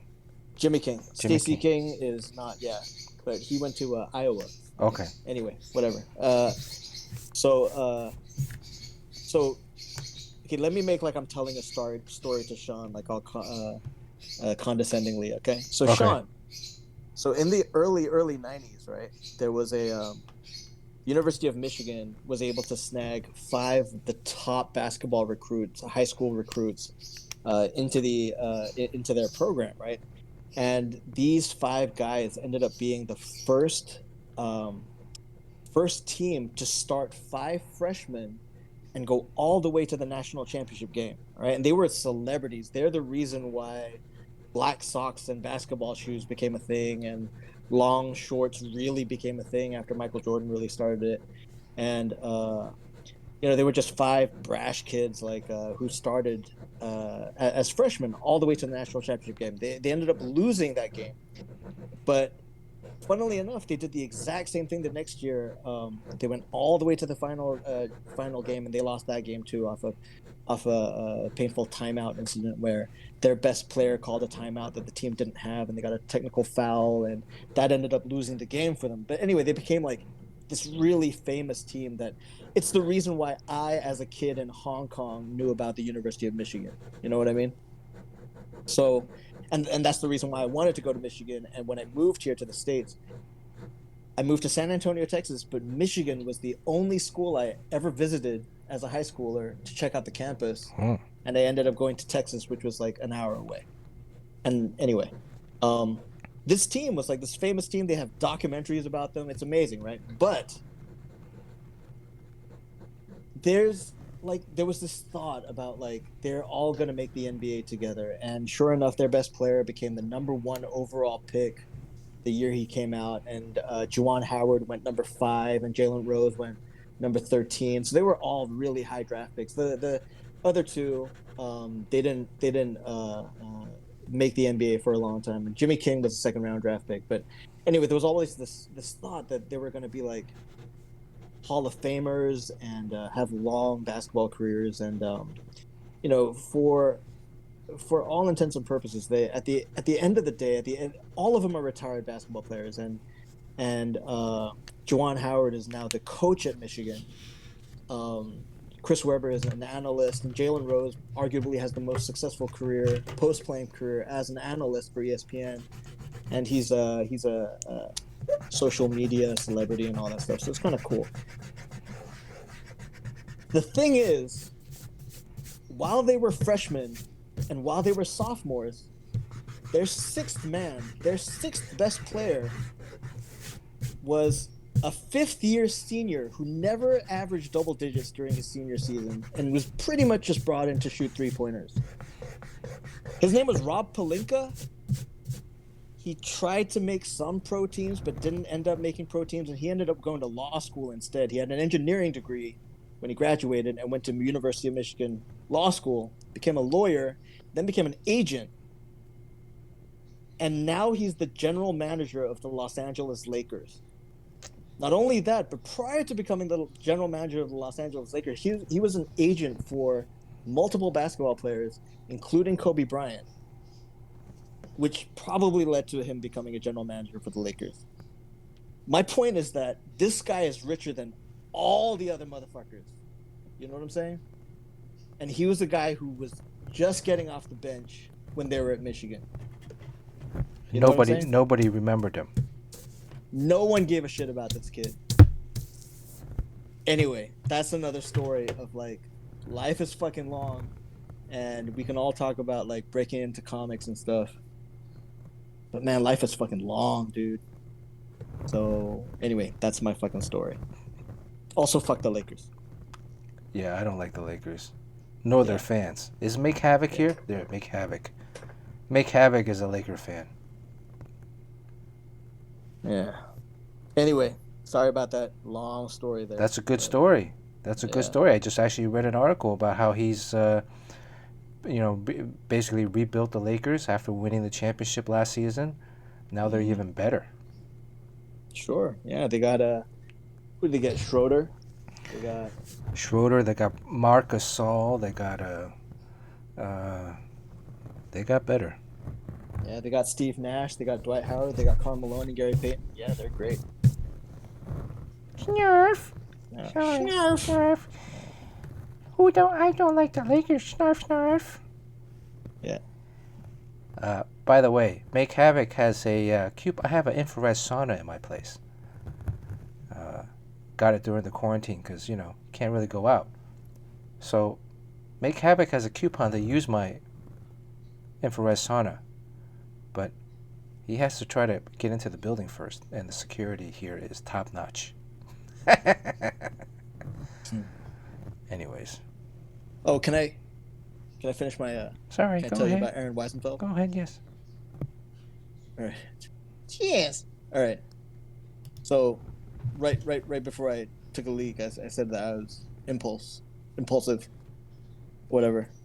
So yeah, like I was at IBM for 3 years after college, and I quit. Like I put my 6 weeks in and finished up my 6 weeks in Denver, but I was just basically like I like this, but I don't love it, and I had a similar existential thing where I was like, holy shit, I just got promoted, I just got a big raise, and I was kind of like, oh man, you guys might as well just age me 40 years and give me $10 million.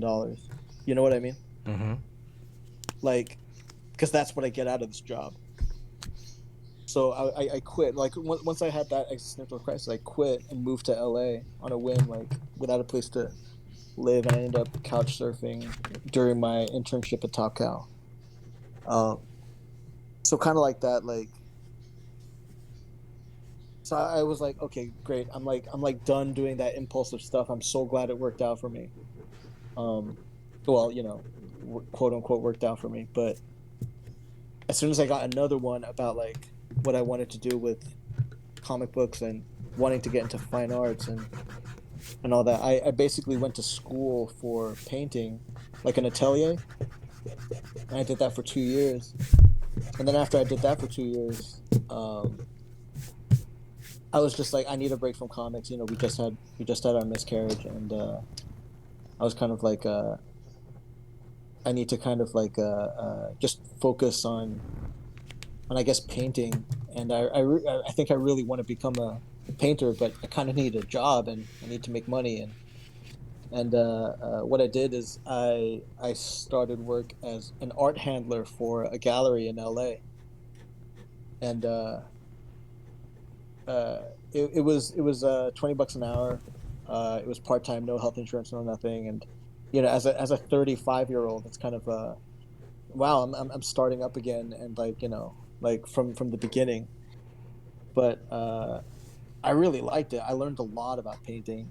But yeah, that's where I was actually introduced to Aaron's paintings because he was represented by that gallery, Oh, and that's actually how I yeah, like uh it was cool. It was sure the money was not good at all. I mean, like fucking $20 an hour is actually pretty good, but it's more than comic book artists get paid. did you get health Anyway, insurance? no, I didn't. No, it was basically a part-time job. Okay. But the good thing is that I was able to touch the paintings. I was able to hold them in my hands and stuff, as opposed to art galleries that tell you to move back, don't Right. touch, don't smell, don't sniff. I was able to like actually like see how the paint was applied and super up close and stuff. And uh, Aaron doesn't know about this. I actually have two post-it notes from him. One was a gift, and one I paid for. Um, but he doesn't know about this. But he sent a painting to the gallery, and as the art handler, I take the art, I unpack it, and make sure it's in good quality, and the frames are all that good. And, uh, he packed some of this art in foam core, and he put this like really big. It's basically a doodle, but it's kind of sort of a layout, right? And it's of something really banal. It's like a truck with logs on the back, and he kind of just like it was such. I don't want to say trash, but he was so unattached to it that he added it as packing material. You know what I mean? Wow. I have that shit in my studio. I stole that shit from my job just to have, and I still look at that fondly. Look at And this. what's up? Look at what I got. Give Oh, it a there it second, is. it'll come up.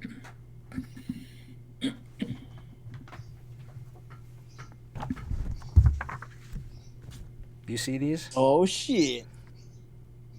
Oh yeah, sorry. The video was a little bit behind, right? Yeah. There's a couple seconds delay, but Yeah. we Oh, that's talked about cool. this. We talked about this on stream before. About this was mid '90s, mid to late '90s. Aaron Weisenfeld just showed up Yeah. out of nowhere for Wildstorm, I think. He did this book. He did, I think, one or two other books, and then he disappeared. Yeah, he did Team 7. And Just this was amazing. This book, Yeah. Death Row Wolverine. Yeah, for sure. And Yo Jimbo, yes, people look at me weird all the time when I ask them about post-it note. Yeah, like what do you charge for that? Yeah, but also like they're like, why? And like some people like, they have they'll like offer to make it bigger, and I say no. It's there's like I don't know if you've seen pictures of like where they're all framed up, but they're all in the same frame because post-it notes in the same size, and they kind of look tiled, and I just like looking at it. Also because they're small, like I can display them a lot easier. Have you ever met Aaron Weisenfeld? No, I've talked to him via email a couple times. Hmm. You know what's funny about artists is like they're very accessible. You know what I mean? A lot of artists are very accessible. And I don't want to say anything that like encourages people to act a certain way, but so when I was in so my art dealer's in London. It's Scott's Collectibles. So if what is it? I go there every so often, and like I used to go there like at least a few times every month, every year, and just to deliver art, because the plane ride is actually cheaper than mailing and insurance. You know what I mean? Wow. Oh wow, that's true. Yeah.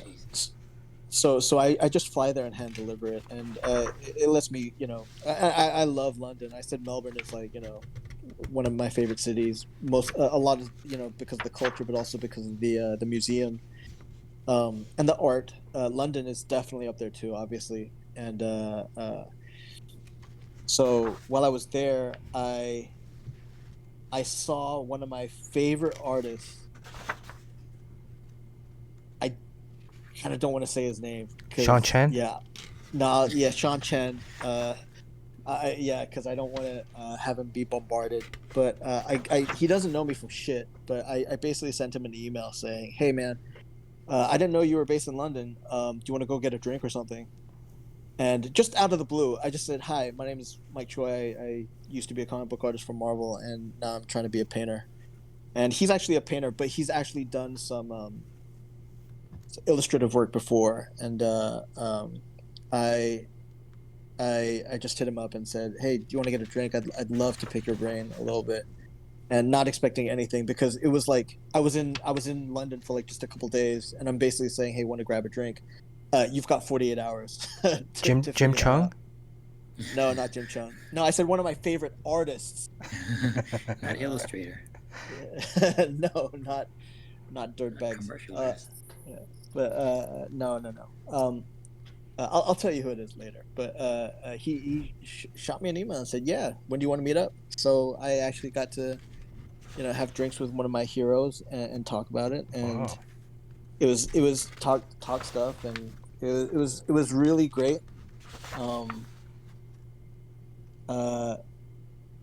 He's very chill. It was just a great conversation, and I think that's one of the things where it's like you just never know, like who's just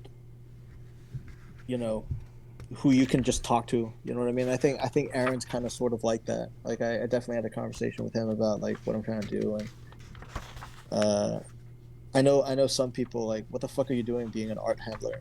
And I'm like, "It's part of my journey, man." And it's kind of cool.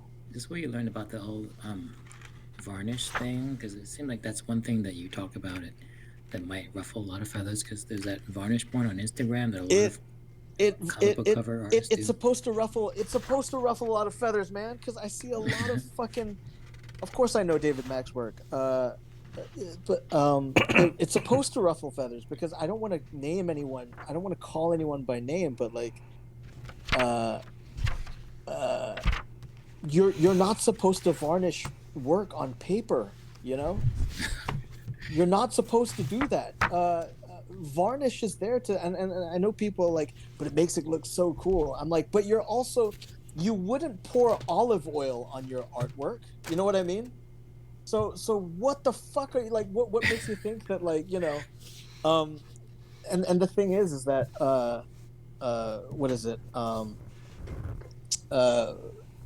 Varnish is supposed to be protective of like, let's say, an oil or acrylic painting. And the great thing about varnish, and the reason why they tell people to, and this is another fucking thing, like oil painters, like, you got to wait until that shit is dry, all right, before you varnish it. And I see people who, I just saw you put the last dab of paint on it 14 hours ago, and you're varnishing that shit now. You know what I mean? The What? thing about varnish is like you see I mean, there's varnish porn, but there's also that varnish removal porn. You know what I mean? Can With you these can you restorers and describe stuff. varnish porn? I'm not familiar with it. So when you pour varnish on a painting Mm-hmm. or an art piece, it makes, first of all, oil paint tends to sink in. The dark parts kind of become dull, and the bright parts also become dull, and everything kind of like evens out and kind of Right. like flattens out a little bit. But when you put varnish on it, the pigments kind of rise back up to the top, so it looks like, oh my god, it's shiny. It's like, imagine like an exposure filter on your Okay. digital work or something, So right? there's a distinct quality difference, not just the protective element of varnish, right? No. Here's the thing though. Yes, all right. Yes, but at the same time, it's really only for oil paintings that this happens. Right. When you do this on art for paper, it's really how the camera that's filming the varnish porn takes in the what it's photographing. You know what I mean? So this person was doing it, or there's a lot of people doing this, or just A one? lot of people are doing it, and a Oh, lot of artists are. It's not just in comics. It's like a lot of artists. Like just Google hashtag varnish porn, and you'll see a lot of people do it because it looks so cool. But the thing uh, is that the thing about varnish, it's supposed to protect, and the first thing that restorers do when they restore a painting is remove the varnish, because varnish soaks up dirt and dust like a magnet. You know what I mean?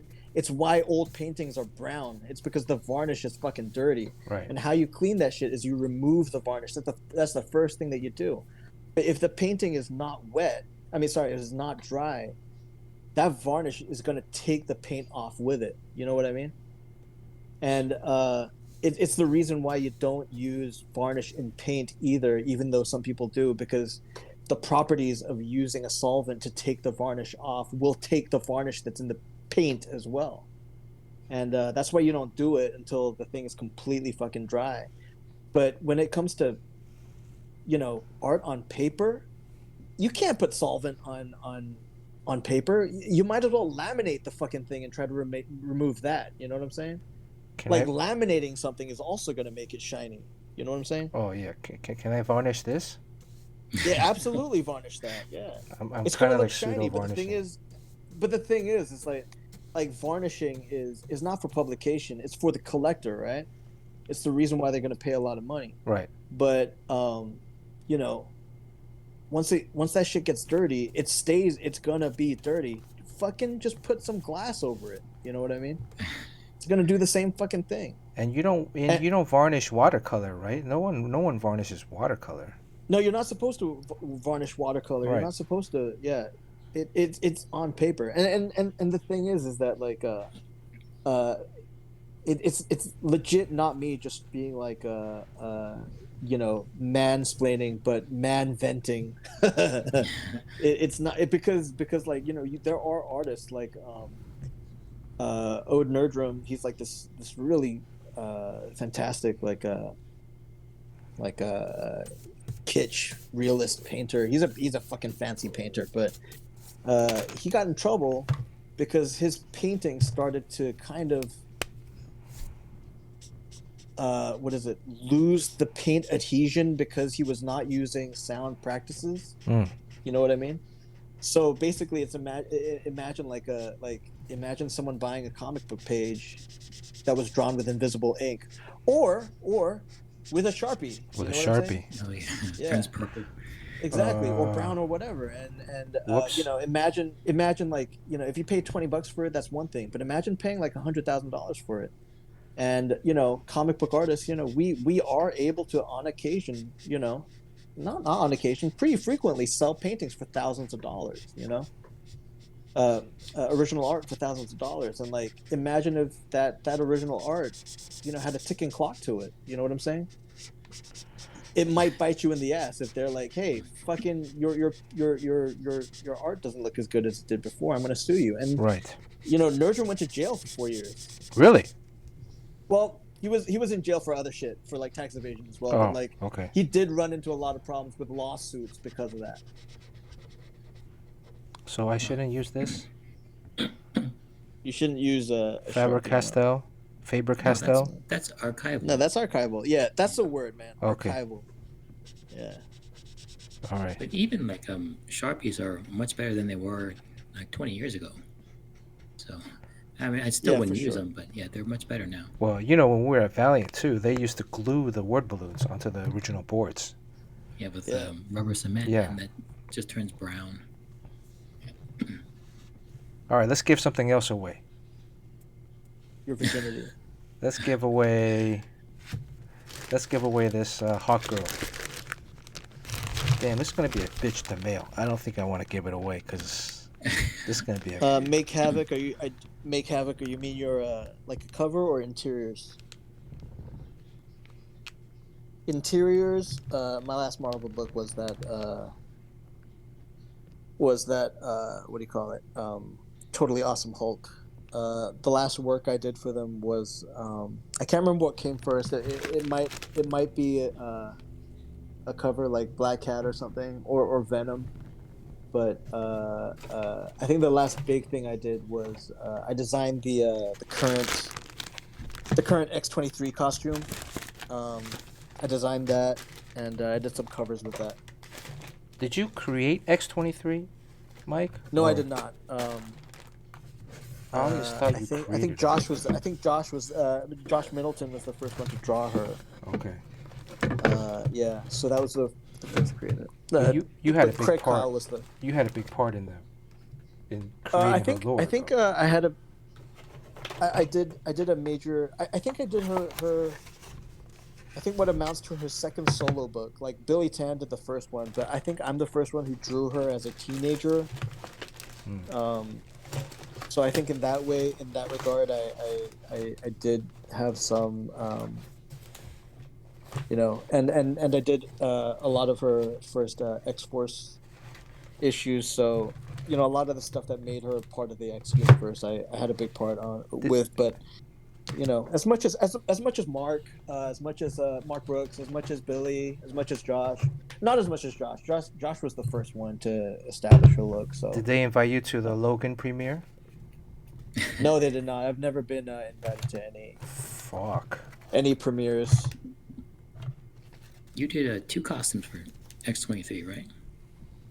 I got a lot of costumes. Yeah, I did. I didn't do that. So yeah. Yeah, I did her current one, and I did one for a cover that I did one for a cover that.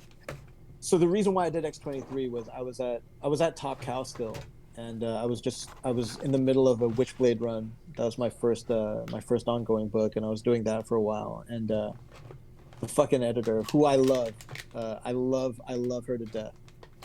She asked me, the editor-in-chief asked me, I really do love her. She's great, Renee Geerlings. But she asked me, so Mike, do you want to stay on Witchblade, or do you want to do this? So Top Cow and Marvel, they had this arrangement where they were bidding for some Top Cow artists to do some of their books, and Marvel and DC were trying to bid.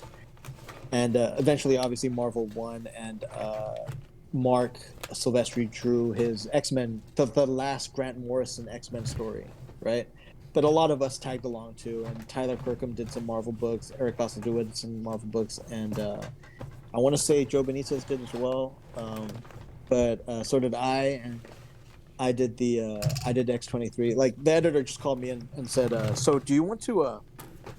Do you want to stay on Witchblade, or do you want to do this X-23 book? And I was like, what the fuck is X-23? And they were like, it's Wolverine, but a girl. And I was like, I'll stay on Witchblade, thank you. Thank you very much. I'll stay on Witchblade. And you know what's really funny is that at Wizard World Texas, like during all of this shit, Dan DiDio. You know, I had either drinks or dinner with Dan, just one-on-one, and I think he had just become like the guy at DC, and he's always been like a stand-up guy to me. Uh, but he pitched to me what the book was going to be if DC what they wanted me to do if DC got Top Cow services, and it was actually the Commissioner Gordon book. And I want to say that a lot of the talks that we had, that his plans for that Commissioner Gordon books ended up being Gotham Central, which I have the original art to the first cover to, because it's such a great book. But I don't know. It was a Commissioner Gordon book that he pitched, so I was actually like looking forward to doing that. So I was rooting for DC to win, but Marvel won, and they asked me if I want to do X-23, and I said fuck no. And then I was at MegaCon in Orlando, and I was at I want to say like internet cafe or some shit. Basically like on the internet, not on my computer, on like either the Kinkos or something. And I find out on fucking Newsarama that I'm done on Witchblade and I'm on X23. Wow. Oh, so it wasn't even your choice. They just It wasn't shifted even you my up. choice, Wow. man. And so I was like, all right, fuck that. But okay, fine, I'll do this X23 thing. Fucking girl, Wolverine, whatever. And sure enough, it worked out. Yeah. I call it the best decision I didn't make. You know. 10 years later, you're answering questions from Make Havoc on a stream. Yeah. Steve gets bashed on the stream a lot, so feel free to make fun of him. Yeah, I will.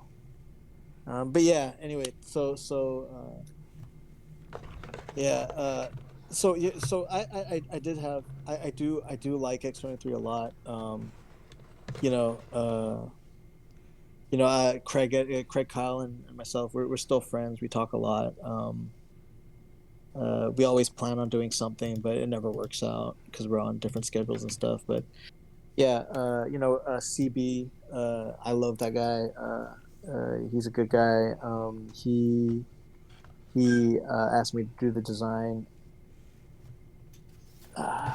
Okay. There's a detail in there I don't want to talk about, but basically I came in. He brought me in to do the design, and that was cool. Okay. Nice. Well, we got a lot of shit for that too. We got some more stuff to give away here. Right? You can see I've been slowly finding all these things. So, let's see. I think I gave one of these away already. Did I give this Michael Turner Fathom away? Is it Fathom? Fathom? Not Fathom? It's Fat Hom. Fat Thom. Fat Thom?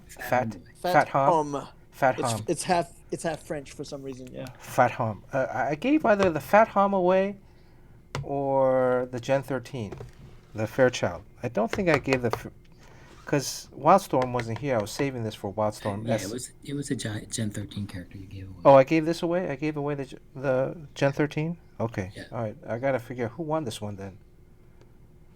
Okay. All right. So someone already won the Gen 13 one. All right. Okay. I have a Mage Knight Santa Claus. This is the original Mage Knight Santa Claus. I think this is about like $25 to $30 on eBay.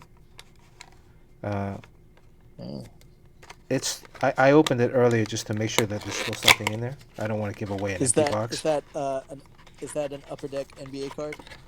This is an Upper Deck NBA card, and this is John Sundvold from the Miami Heat. But the specialty of this is that on the back, you get to read all of his stats, and then who is that cool guy in the white right here? Who's that cool guy right there? That's Sean Jim Chung. This is Sean Chen right here. That's Jim Chung holding the camera, and then that's me, and then Jerry Ma. He's like right back here. So that's me, a high school senior. That's awesome. NBA All-Star game. So I'll give this away. This is in a Wait. Where was that? That was like a. It was in Miami. Oh, okay. I was a ball boy for the Miami Heat. Their first 2 years. So. Okay. So growing up in Hong Kong, we didn't have the NBA unless it was really late at night. But the first game I watched was the NBA All-Star game after Magic Johnson retired because of HIV. That was a year after. That was a year after. Yeah. So okay, all right. So you're old. Well, I'm 48. I graduated high school in '90. That's probably Okay. some of these people on stream. We have a get back. Do you know what a get back coach is? You should know. A get back coach from a football team. Get back coach. You know they have a, Oh yeah. So they have a coach that's that tells people to get back so they don't go Right, onto right, the field, right? Right. So right. every stream, we didn't do it today, but every stream we have like 2 get back coaches. One is if we're I see. talking about stuff that's too old, because we don't want to scare away like 15, 20-year-olds. So if I was to talk about your high school, was that the year that Larry Johnson got UNLV, drafted? yeah, running, and Larry Johnson. Yeah. who was the other guy? Larry Johnson, UNLV, then Kevin Kenny Gamble? Anderson, Georgia Tech, Get Yeah. back. Get back. Oh, Billy Owens from Syracuse, Dikembe Mutombo from. that was that was Big after. Ten. That was after too, because I think back then too, UNLV, the Running Rebels, and then Loyola Marymount with Hank Gathers. And Bo Kimball. Right, Bo Kimball, that was the other guy, yeah. So Bo Kimball would shoot with which hand to memorialize? We got to get back. We got already. Left hand. See, Yeah, Carson left McKinney. hand. Carson Get back. McKinney is our get back coach, in terms of like time reference stuff, because Carson is in college, so he's like 18, 17, 18. So, and then the other get back coach is, if we start getting too into like a boys' locker room and we start talking about grabbing stuff that we're not supposed to, then that's a get back thing. I see. But you're not gonna run for president anyway, so you can talk about whatever you want. Not that it matters. Okay. So Anderson Hunt, what happened to him? No, I'm just kidding. All right. Okay, so let's give away. So then I got 2 Mage Knight. There's something in here. I guess you can open it up. It's just in time, If I can mail this out next week, it might just come in time. You can put on your holiday tree. Right? I think this is just the. Should I give this away this stream or should I wait till the next stream? What do you think, Sean? I have 2 Mage Knight Santa Clauses. Huh? All right, let me give this one away since I opened it and now I can't close it because this damn card's sticking out. So not mint anymore. Yes. Well, yeah, because also there was a tape right here, but okay, it's been used. All right, let's give the Mage Knight. Let's do one for the Mage Knight. Spin wheel. Let me turn on the wheel here real quick. There we go. Okay, spin wheel. No practice spins. Good luck, everybody. This is for the Mage Knight Santa Claus. Oh, that looks like it's a tie. Oh wait, no, it's in the red. That looks like it's in the red. Let me see. Who is that? Who could that be? Next to your Jimbo. Next to your Jimbo. So, Mike, why are there so many damn Asians in drawing comics? I mean, don't know. if Jim Chung was here, it would be like Chang, Chung, Chen, Choi. Well, we only have people with a C in their names. There has never been a white person on this show. Yeah. Chad Harden was on. Oh yeah, that's right. Yeah, Chad was on. I don't know, man. I think we're. I don't know. It's Just trying to even the score here. Let me find a spin wheel. I need to make this bigger. yeah. Chad Harden was just in chat. Oh, Chad was here? Yeah, so you better break the streak, otherwise people are gonna start talking about your stream. Oh, I have Chad's. Look, I have Chad's icon still, I think. Chen Chang Choi Cho Chad. Yeah, see, Chad fits in, right? Yeah. Here we go. There Look, you go. Chad Harden. Look at Chad. Right? He was in stream. I mean the chat only. Did he leave? We're doing a horrible job today of reading the. Here we go. Look at this new body here. Oh no, I saw someone asking about what makes a good villain and who my favorite who our favorite comic book villain is. But I have no interest in No interest. that.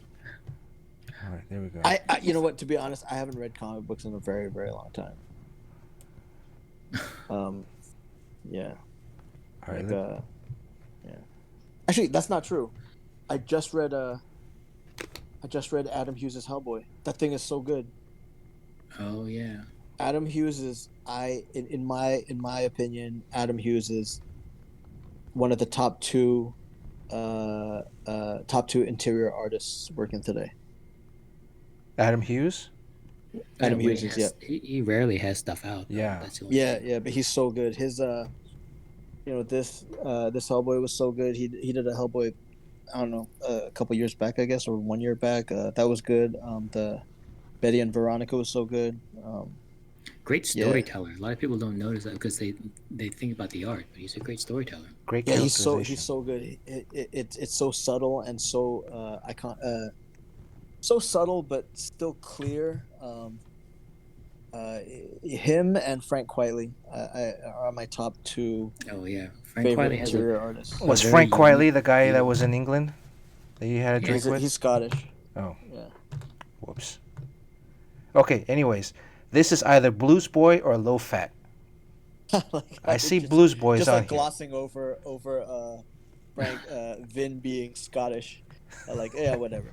It's like saying what is it? My what did I hear? Korean food's my favorite kind of Chinese food. Yeah. Mike, I don't know. Like, I was wondering whether I can ask it. I don't know if certain things are you don't want to talk about, but I want to ask you a question concerning your vision. Did you want to talk? Can you talk about it, or you don't want to talk about that? Like my vision? Yeah, Like what? My color blindness? yeah. I mean, I know it's like you sound like you didn't want to go there anymore, but I just think it's just so fascinating. I don't understand it at Oh, all. you know, yeah, I'm red green colorblind. It's actually not as bad as I thought. But to be honest, like a major reason why yeah, so do Americans though, Yojimbo. A major reason why uh a big impetus why I started painting was uh after after Sonia and I stopped working together because we broke up. Um, uh, I I kind of wanted to be so okay. So like I like quote unquote shading. You know what I mean? Um, but the way that Sonia preferred to work and also where she was able to really showcase her talent, and because we were a couple and because we were so good working together, we wanted to bring the best in each other. At least on paper we did. Uh, I did open lines and I didn't shade at all, and after we broke up, I wanted to kind of do that shading stuff again, but also B, I also wanted to feel like I was less, uh, man, like I'm trying to, I'm trying to pick my words carefully because we didn't end on good terms, and but like Would you say you wanted to just have more, take a stab at like the final, producing the final work? no, yeah, well, yeah. It was definitely because like I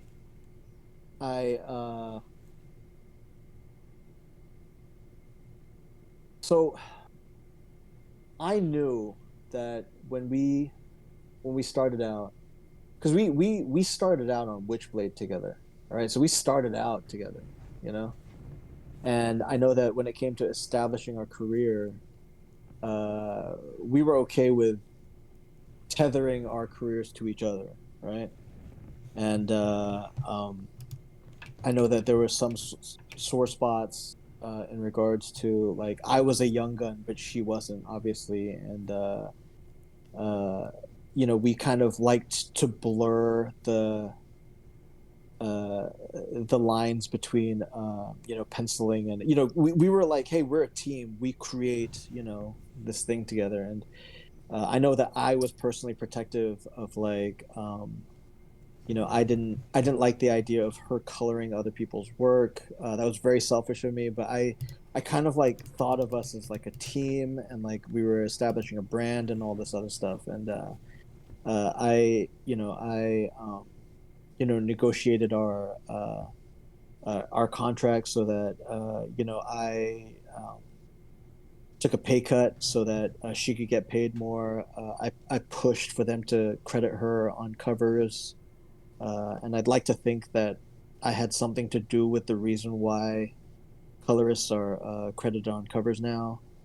I could be completely wrong, but my memory, and granted, this was like over a decade ago. Like, I want to say that that wasn't a big thing, but I remember like arguing for having her credited on the cover.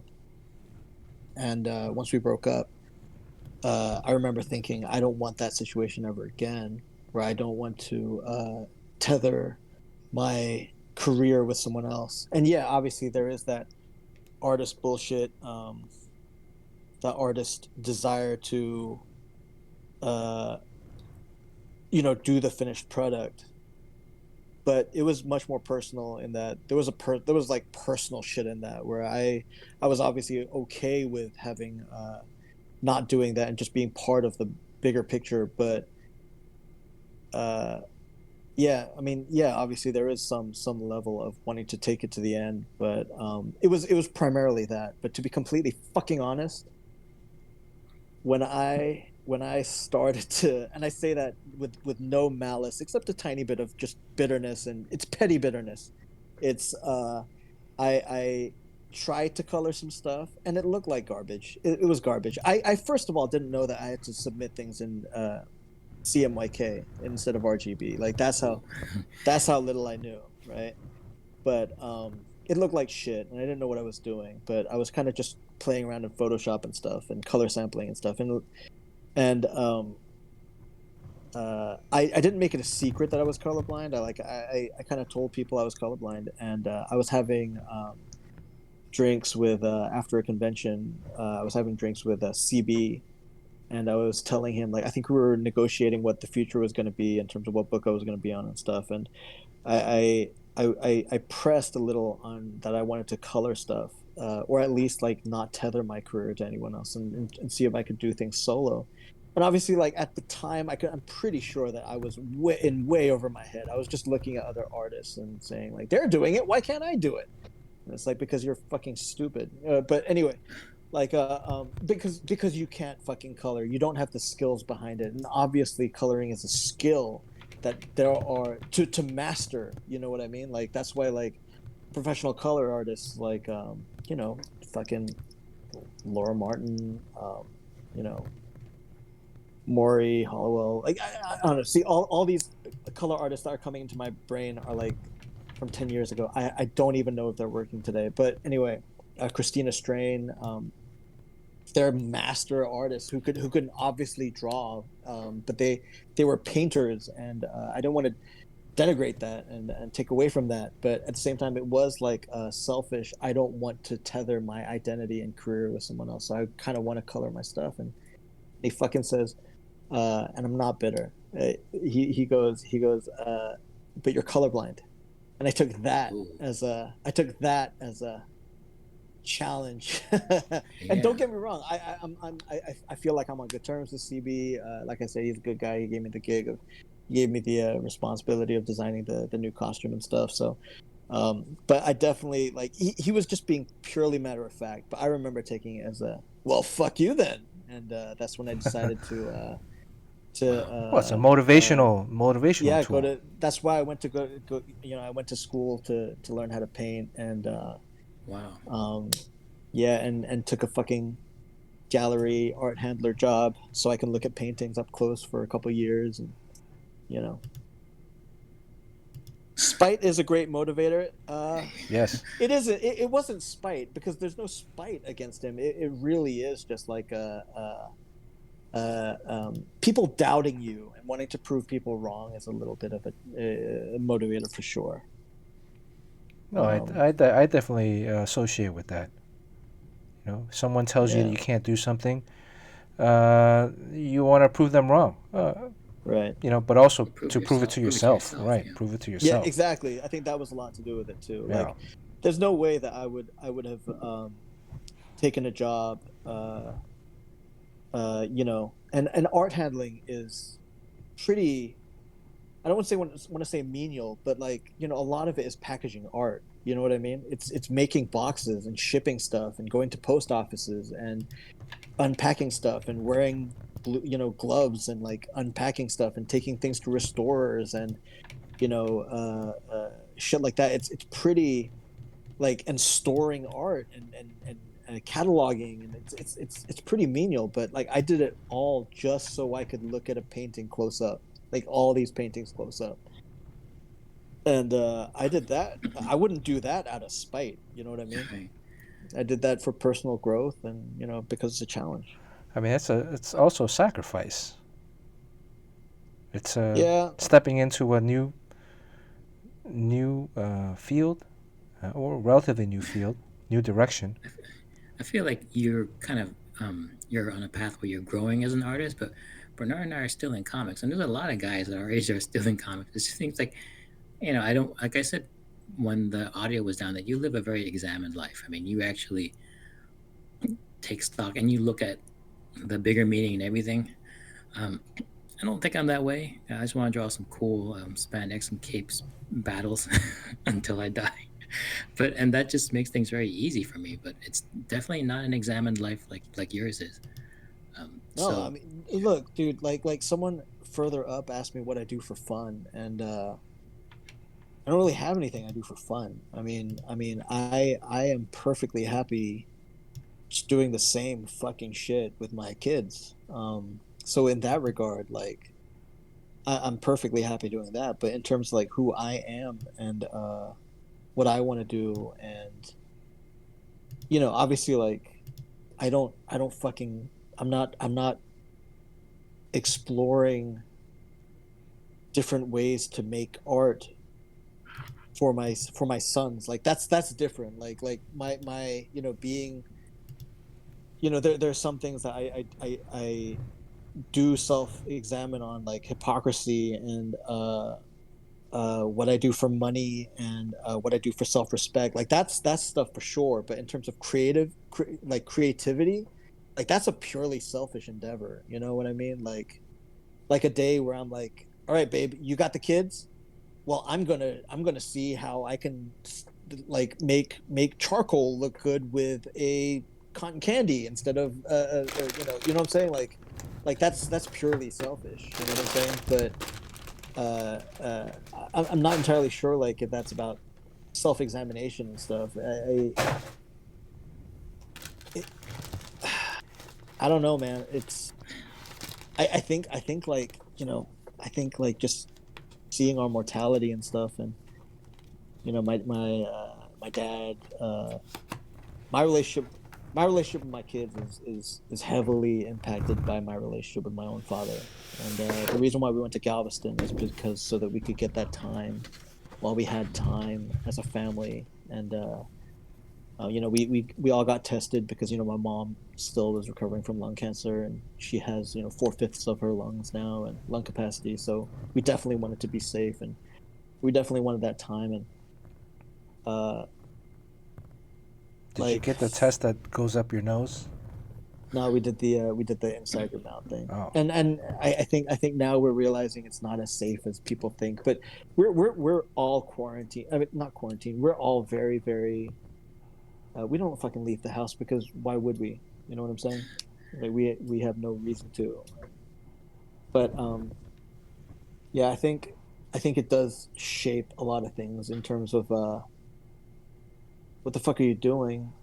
And there's like lots of things that you ask yourself, like in terms of like, the whole thing about like, is better to be at the bottom of a ladder that you want to climb than the middle of a ladder that you don't. And I am kind of like, well, what's the ladder I want to climb? And when you ask yourself like, what do you want? But then but then you ask yourself, like, do you really want the thing? Do you really want to want the thing that you want? And that's the thing that fucks you up. You know what I mean? Like Grass when is you're always like, greener. well, no, that's not what I mean. What I mean is that like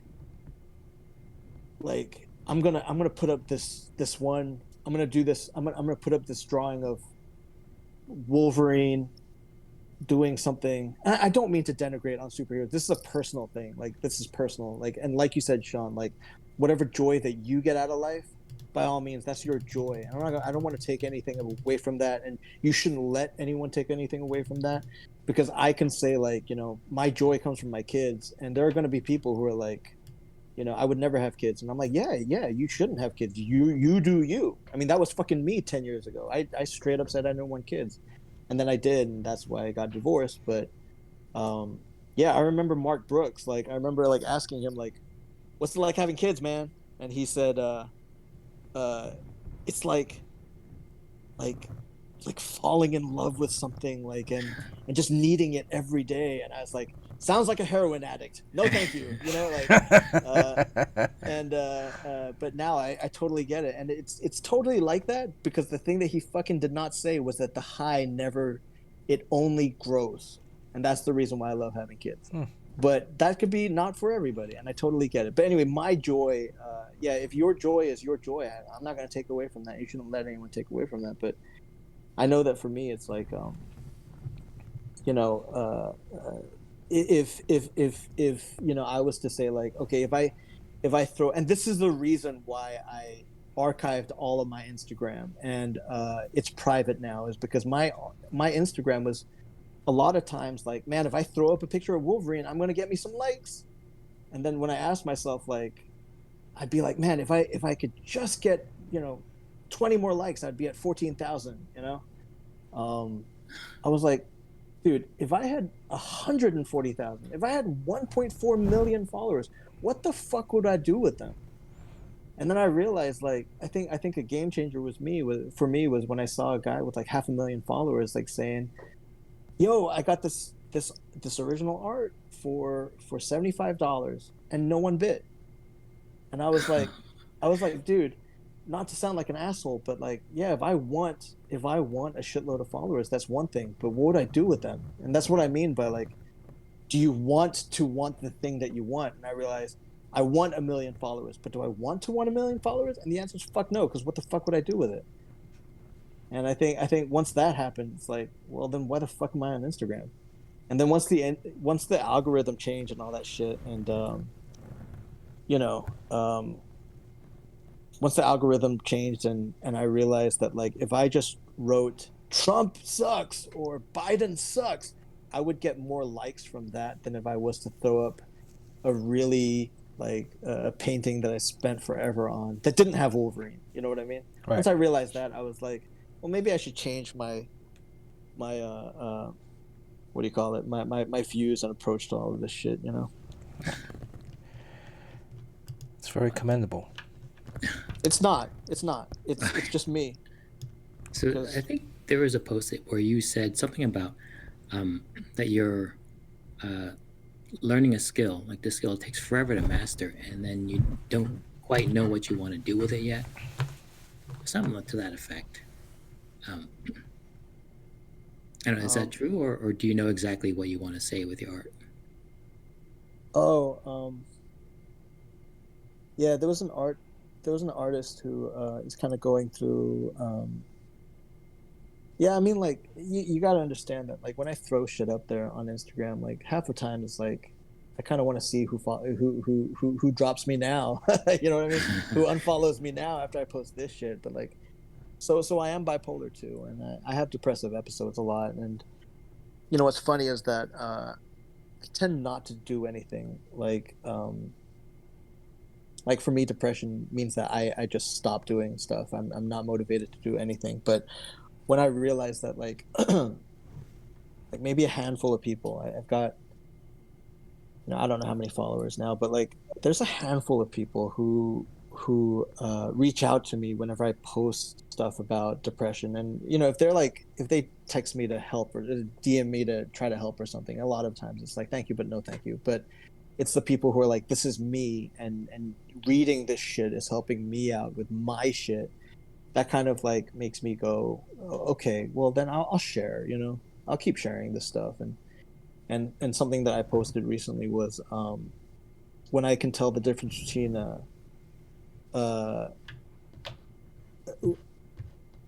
like I'm at this point where I don't want to, okay, where I want to do nothing, right? And being able to tell the difference between I want to do nothing and I don't want to do anything. Those are two very different states. Mm. Okay. And when I was diagnosed with bipolar disorder, I was on meds for a while. I saw a psychologist and a psychiatrist. I've actually been hospitalized twice. I've actually been in the back of a police car once. It was very difficult. But uh, I'm not on any meds now. I don't see I see a therapist, but but it's for other stuff. And I think everyone should see a therapist in the same way that they work out. You know what I'm saying? Right. It's like exercising for your mind. You know what I mean? But like I have to kind of sort of like something like bipolar disorder. It's not as much as you might think that someone with bipolar disorder suffers. It's the people that they're around and their loved ones who suffer the most, you know, because they know they will feel your mood more than you will sometimes, you know what I mean? And so I have to I find myself like having to self-diagnose a little bit and not self-medicate, but kind of like when I see it as like a chemical imbalance and not like when I can actually tell the difference between like I'm depressed and I'm sad, you know, Hmm. that helps a lot, you know. So one of the things I put was the thing about like being able to tell the difference between wanting to do nothing and not wanting to do anything. And there was an artist who seemed to be kind of sort of going through something and could sort of relate to what I was kind of going through in terms of like we have some skills, but we don't know what to do with them, you know? And when I realized that shit, my entire drawing career, because I didn't grow up as an artist, you know what I mean? Like when I set foot in Top Cow, I wanted to be a marketing guy because that was my minor in college. I didn't start like we talked about bullpens like earlier, and if Top Cow didn't have like a stable of artists, I wouldn't be an artist today. But did you Like I draw when learned you were a kid? not well, I doodled, but Hmm. like I like all of my art credits were in theater. You know what I mean? Hmm. I didn't like in high school and in college. Like I didn't take any drawing classes. So I doodled, but it wasn't until I was at Taka and you see all these fucking artists, and these artists were so good at what they do. And because I was couch surfing, like I kind of was like, I enjoy drawing. I'll hang out with you guys, and you guys play Halo, so I'll play this thing called Halo. Uh, so I legit just learned through osmosis. And once I committed to that being a thing that I wanted to do, and I just spent all the time there because I didn't want to fucking go to that. I was couch surfing, but it was a fucking futon. It was uncomfortable as shit. And you know I I was an unpaid intern, and I had some savings that I was burning through just from living in LA. But Did they make you clean the bathroom as an unpaid intern? no, no, no, no, no. It was like moving boxes, kind of like just hanging out to some extent. And I think they were gonna have me like do some production work and stuff, but like once I showed some chops drawing, that's when I became a background guy. And like I started off just doing random backgrounds, and then I was a background guy for Francis. I did some of his backgrounds, and then doing some of that, and some of Eric Basildua's. And then it was when Mark was doing his X-Men stuff that I became his background guy. Oh. What? And Francis he was was that just Francis was that Top Cow? yeah, Oh, I yeah, didn't he know was that. on Witchblade before I was. Oh, I didn't know that. Yeah, so that was my first published gig, was on a Francis on a fancy switchblade issue. Okay. But yeah, like yeah. I'm sorry. There's a lot of people writing stuff. Oh no, actually, there was a good question. Uh, You does know, my art help with the depression? yeah, because like I find like I've had that before where, Uh-huh. although on it's a double-edged sword, right? On one hand, Hmm. it can, you know, be it can cause slight depression in terms of art, the frustration Uh-huh. of it in terms of drawing or not drawing to the Right. ability or perfection of what, you know, for me, what I might want, um, or even frustration. But then the flip side is that there has been times where I've used art has become very therapeutic and has allowed me to reach some kind of mental clarity on certain things just by Right. drawing. So, uh, yeah, I don't know. I What could about you? Like, me like like I said, like depression is depression for me means that I'm not drawing. I'm not at my desk. Like depression means that I'm probably sleeping or just being very passive. Ironically, being manic also means I'm not drawing. But no, if I'm at the state of mind where I can actually think about drawing and then think about like how the drawing's affecting me, then usually I'm not depressed. I'm just either sad or frustrated, which is different for me anyway.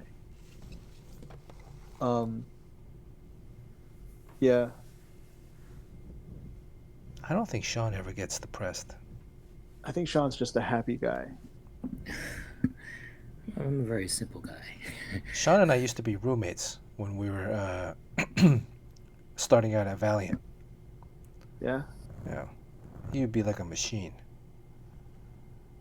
I Out. mean, look, we're lucky. We're really fortunate in that we get to draw for a living. But then at the same time, I don't want to discount the fact that we had to work fucking hard for that opportunity. Um, but I can also see that if someone was to take the joy from that, that's totally cool. Um, yeah, I mean, I don't see it as being a part of my mood, like my mood fluctuations. Well, Sean drew. Check this out. Sean drew Wolverine for or Iron Man for 2.5 years Hmm. with no fill-in issues. Right. Oh, come on. No, there were. Well, I mean, I don't draw very fast. So I'm working all the time. Mostly it's fear based because I don't want to let anyone down. So there's deadlines. Um, so I drew all the time, but not because I mean, it was just to make up for the fact that I wasn't very fast. And yeah, and I stayed on books for longer runs. Sean, You let me watch your ask you, man. family. Like, Go ahead. like, who are you talking about letting down? Well, there's when you're a penciler, there's the inker that's also feeds his family by when you feed him pages, Absolutely, and then absolutely. there's the colorist, and then there's all Uh, the way down the editor and the whole company in general that and the focus. And stores, the retailers are also yeah, relying on the product to sell, right? For I'm, sure. I'm very aware of all of that, and Yeah, yeah, I just want to apologize to them all, but there's a limit to how fast I can draw. So the only thing I can do is work through the night if I need to. yeah. Um, Isn't that? But my I guess my thing is that like that's not necessarily stuff that you're putting on yourself, but at the same time, it's like how long can you live with that pressure? You know, that sort of Damocles like hanging over your head. You know what I mean? yeah, it didn't. I mean, it Like it went for can't a be while, but yeah, right, eventually I got out of it because it was too much pressure. right. And that's the thing. It's like you know, our a lot of our expected life expectancies can be affected by that. You know what I'm saying? It's it's a very daunting career. Yeah. It's not I very. think It's not great for relationships. no, it's not. I know a lot of Although Sean has made it work. Sean has made it work. Sean. I often tell Sean, I am very envious of his life, of his relationship with his wife, his family, his kids, and that he has, in my opinion, for me, whenever I'm looking into relationships, I always hold Sean's relationship as the marker for what I would want. So, Sean, how do you feel about that? Well, I was thinking about this the other day. Like, if I ever achieved any success in this business, it was because wait, hold it's a on, lot of it's practice. Sean. Except for the minivan. Okay. Except So for the there's a lot minivan. of there's a lot of privilege in that. I was in an middle upper class family, and I was allowed to just draw. Like life never got on the way, so I never had to stop and get a real job. So I wasn't particularly talented like in the beginning, but I was able to continue doing it nonstop, and that was because like right when I needed money, then there were good sales, and when the money started going away, um, you know, my wife started to make more money. So, ironically, these days it gets to a point where the best use that I could be for the family is to stop drawing this stuff and then teach the kids because they need to be taught now because the schools are closed, and then to run all the errands and do all the stuff and free up my wife as much as possible to perform at her peak at work. Um, so I don't draw comics now because I don't have to rely on it for a living. So I get to draw things like these commissions all over my Instagram, and I've been very fortunate that way.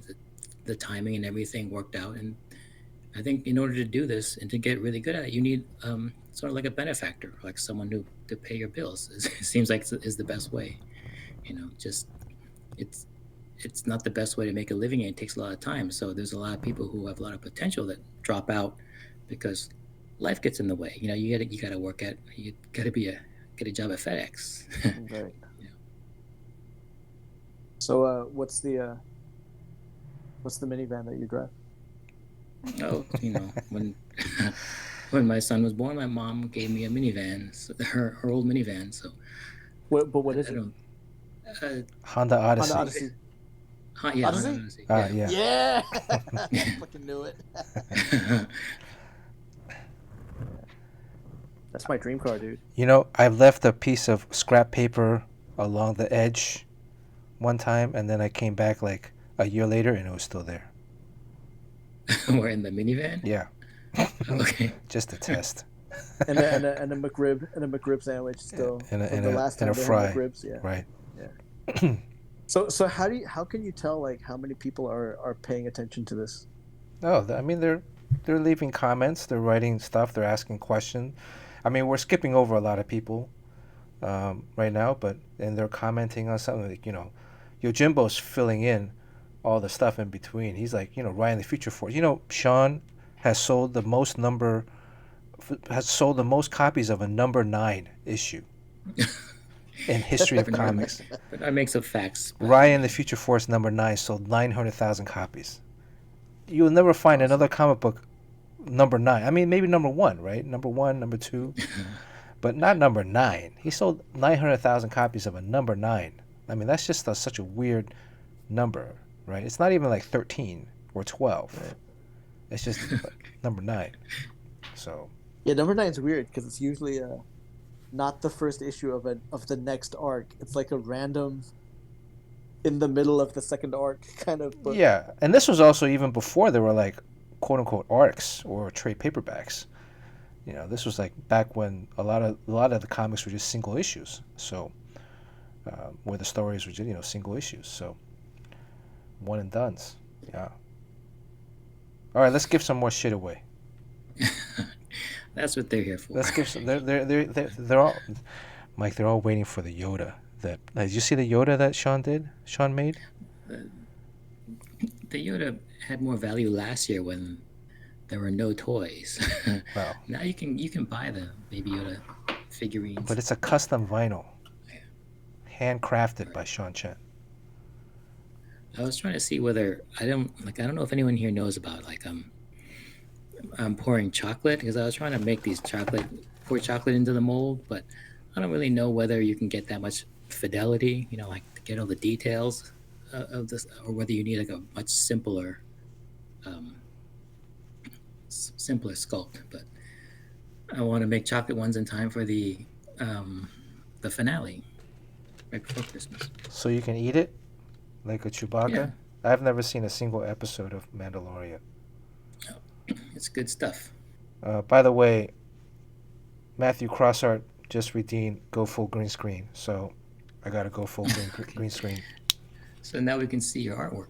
So now I've disappeared. Except for my mouth. In the past, I've put somebody else's face. Are you gonna talk for Mike? I'm gonna talk. With your very pale lips. Mike only has one head. Let me find where's Jim's head. I'll talk for Jim. So that way, I marketed the stream as 2 Young Guns and 2 Wizard Top 10s. But then afterwards, I realized that Mike was also a top 10 too. Mike, you were a top 10? Wizard top 10 artist? Yeah, I was number 9 once. And Yeah, number 10 I made it to 9, I think, once. Hello. How are you chaps doing? My name's Jim Chung. I used to work at CrossGen. Hello, yes. The rain in Spain falls mainly in the plain. Okay. This is not your forte. No, it's not. I'm not very good with my British accent. You got Mike laughing. Mike, are you watching this on the browser? Can you see my mouth over Jim's face? No, I just have to align it. I have to align it correct. Now it's more of an Australian accent, but it'll eventually switch back. No, that was Australian again. Sorry. All right, what are we giving away? Let's just give something away. Let's get out of here. We've been talking for like 3 hours. Holy shit, that's a long time. It's like 12 o'clock your time, 1 o'clock Yep. Sean's time, 10:30 my time.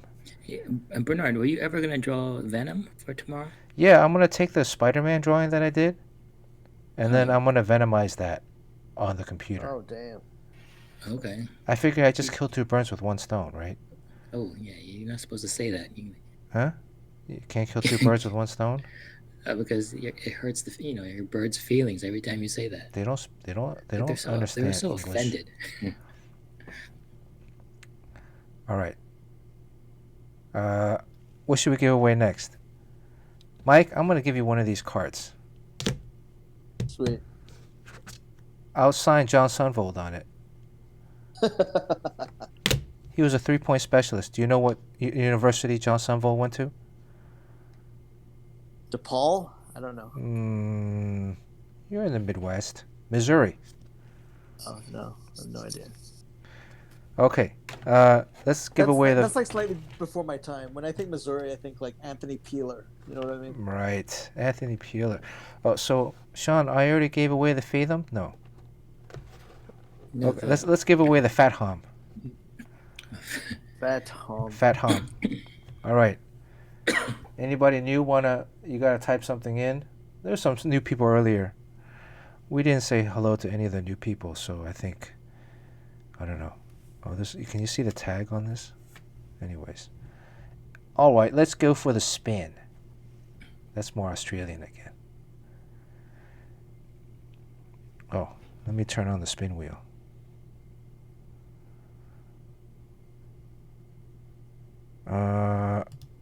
Actually, all right, here we go. Spin wheel. Good luck, everybody. Do you have one of these, Mike? Do you have a Fat Hom? No, I'm sure I don't. This is like a wizard Fat Hom. But I'm good. Okay. All right. I can't read this with my green. Okay. Let me Mike, see. Do you collect sneakers like Bernard does? I used to. I have a few. I have 2 pairs of I don't know which year Jordan Concords. I got some 4s. I got some 13s. I got some 12s. Yes, I do. I collect them, but I don't wear any of them because I have really, really, really flat feet. Um, in fact, the only shoes I wear comfortably, and I don't like saying this because yeah, because they're ugly as shit. Are Skechers, Yeezy? No, Yeezy 350s. right?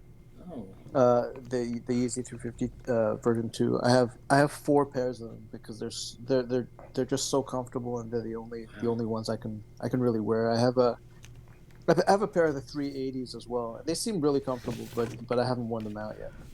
The first But time it's I the first time I was that. go ahead. It's the first time I'm buying shoes with the actual intention to wear them.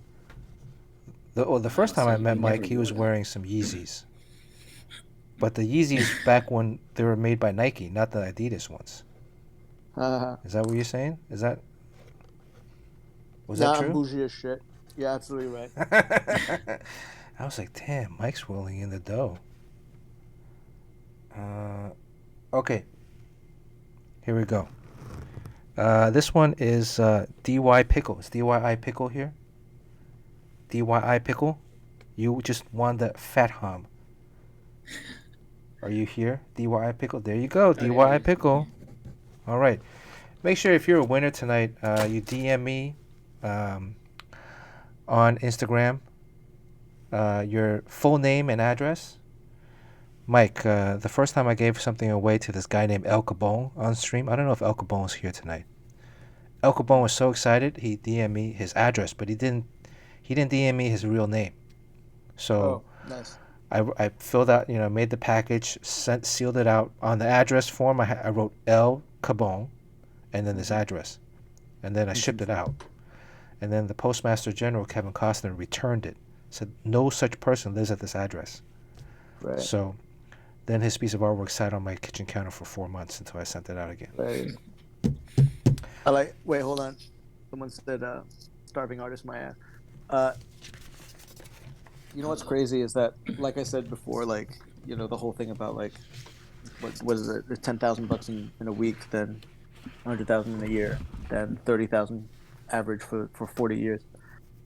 No, I get it. Um, what's a rough thing about, not rough, but something that does make it difficult uh, to quote unquote settle down is just how uh, unpredictable earnings can be.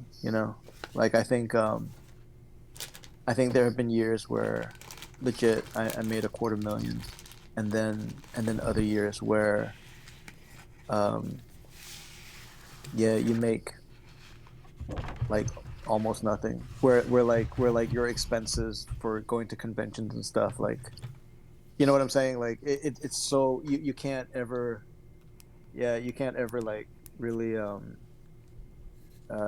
what is it, anticipate sometimes. But if you're on a monthly book, obviously, like that's great. um but it is kind of funny that like I remember when I was, you know the art handler. it was legit it was legit. I love the fact there was no health insurance, no nothing, but I love that the check that I got every 2 weeks was exactly the same, and I kind of, I really like that. And oh, I forgot. Did I tell you I did video games for 2 years? Oh yeah? What Yeah, I company? did concept. I did concept designs for 2 years or 3 years for a video game company, a startup company, and Nice. that was also like just the fact that I got health insurance, and every 2 weeks my paycheck was exactly the same, was like so fucking, such a relief. It was like such it took away so much stress that it was really cool. Yeah. Uh, Sorry, Mike. I gotta talk like Tweaky for like a couple minutes now. Thanks, Kevin P. West. Beady, beady, beady, beady. Do you know Tweaky from Buck Rogers? No. You've never seen Buck Rogers? No. Beady, Wow. beady, beady. Okay. Buck Yeah. Rogers in the 25th century. He's too young. Beady, beady, beady, Surprising. get back. Like I'm imagining a robot, but I'm actually thinking of the black hole. So yeah, Beady, beady, beady. Black Hole was before Buck Rogers. yeah. Hmm. And I think I only know that because some random kid had the lunchbox when I was Oh. when I was in school. But that's about it. Uh, That just looks like a shiny penis. This was Tweaky's helmet. Beady, beady, beady, beady. It was a robot. But every time he talked, he had that beady, beady, beady. Just like Snarf. Snarf, every time he talked, he would say, Snarf, Snarf. So, anyways. All right, I'm going to give these 2 pages away. This one page is from Teen Titans. This one has the whole team crashing in. This was from issue 30, page 18. Let's see the whole team. Wait, you're giving away this original art? Yeah, giving away. What? I'm gonna follow right now. Yeah, you gotta hit that follow button. I'm gonna give this page away, but this page is kind of bland, so I'm gonna do something Sean told me to do earlier. I think I'm gonna make this like 2 giveaways. You know, because the background I drew digitally. So I think I'm gonna make this 2 giveaways. This is original page from Batman Beyond. So if I hit follow right now, then I'm gonna be in that spinning the wheel thing. Yeah, well, you're already in the spinning the wheel thing. I already got. Okay, so I don't have to follow you either. Mike, man, I hooked you up. Yeah, you don't gotta follow me. I like. I'm not that thirsty. Subscribe. They're terrible. You should ban Serpentine 666 just because. Oh yeah, what is Serpentine 666 do? They just subscribed. I think that's like. Oh. That's not right, man. You just want something. That's not cool. Damn. Well, you know, we had Aurora. She's not here. Aurora signed up for the subscription just to try to win Sean's Yoda last night. He gave away another Yoda, but it was like not painted. Man. You know, I draw on the back. I do all the pencil drawings on the back. So I just cut up this page. So this I'm one just page. kidding. I like Serpentine 666 is great. You're gonna get me in trouble because Low Fat hasn't been back on since we forgot to take him off. So I took this one page and I cut it up. Now it's 2 giveaways. And you can see I do the original drawings, the pencil drawings on the back, and an ink, light box ink on the front. Sometimes there's some notes. You can see the actual layout that I did. Little thumbnail. Did a couple other thumbnails. Sometimes I write phone numbers and stuff on here. So it depends on the page. Yo, that's my phone number. Man. Start to stream over. Yeah, I can't edit. There's no editing in Twitch. All right, so let's give this Can't away. put a black box on it? Nope. I actually did a unboxing last time, Mike, and I forgot my address was on the box. I had to restart the whole stream. We were like 15, 20 minutes in. All right, no one cares where you live, man. I know. Well, Steve does, but Steve already knows. Okay. So something scary that once happened to me is that so I told people that I liked Cadbury chocolates, and I got a box of Cadbury sent to my house. Oh. And I didn't know how the fuck they got my address. Yeah. That was a little scary. I did not eat that. Well, I ate a little bit, but I did not eat the rest of it. Have you ever had people show up to your house? What's that? Have you ever had people show up to your place? No. I've had people show up to my place before. That'd be too much.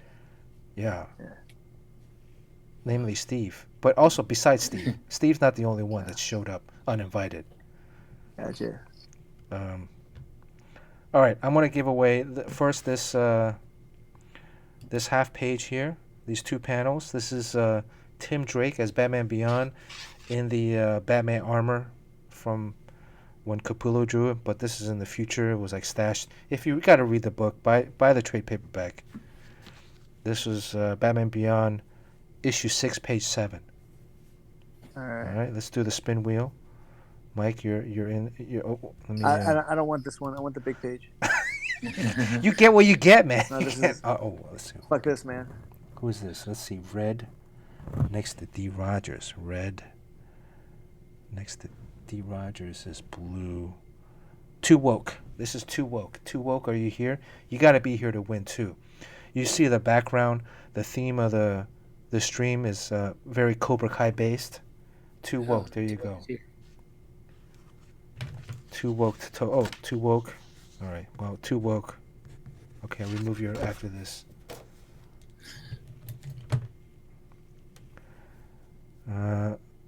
Where's two wokes? Too woke. Okay. All right. Save. Too woke to toke. Too woke to toke. Mike, for the Yoda one, I'll bump up your slice to. Let me bump up your slice. I'm gonna give you 10. Can I just get the big page? The artwork, yeah. Okay, now I'm gonna do this spin wheel for this Congrats, half page. Too woke to toke. All right, this is half page of the Batman battle damage. You guys will see if you watch the stream. I really like putting battle damage.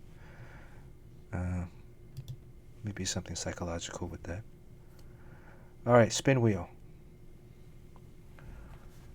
Good luck, everybody. Let's see. If the birds win again, this. Oh, let's see. Blue. Can you guys read that? Let's see. Blue with the. Mike Choi. Does it say blue with the next to the orange? Blue next to an orange. Oh, that's Aurora. Aurora. Is that Aurora? Here. She's not here. I think. No, that's El not Cabon. Aurora. That's it not says El Cabon. It says El Cabon? That's El Cabon. Yeah, it's El Cabon. Is El Cabon here? El Cabon, are you here? Going once. El Cabon going twice. We have no mercy rule here. If you're not here, El Cabon's not here. No mercy. There we go. Spin wheel again.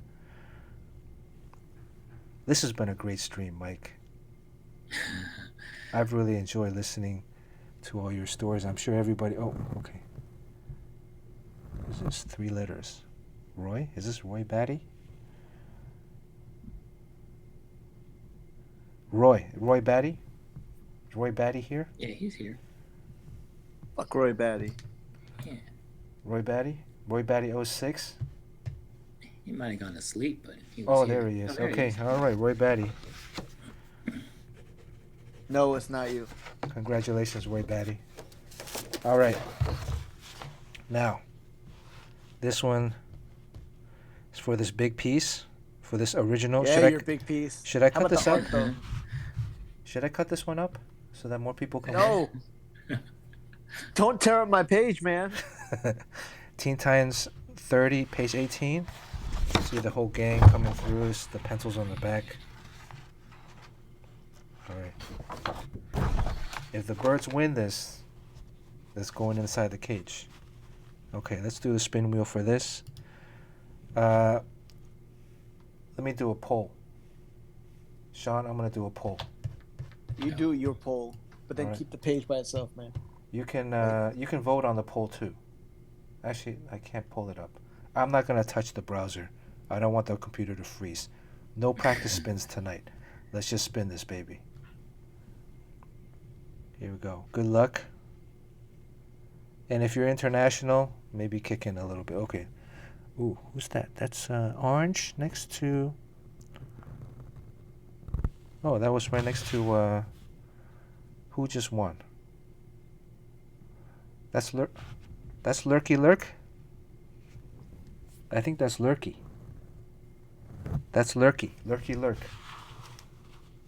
Wow, Lurky Lurk. Lurky Lurk has won twice tonight. Lurky Lurk.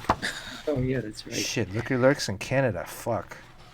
No, you can't win twice, man. Nope.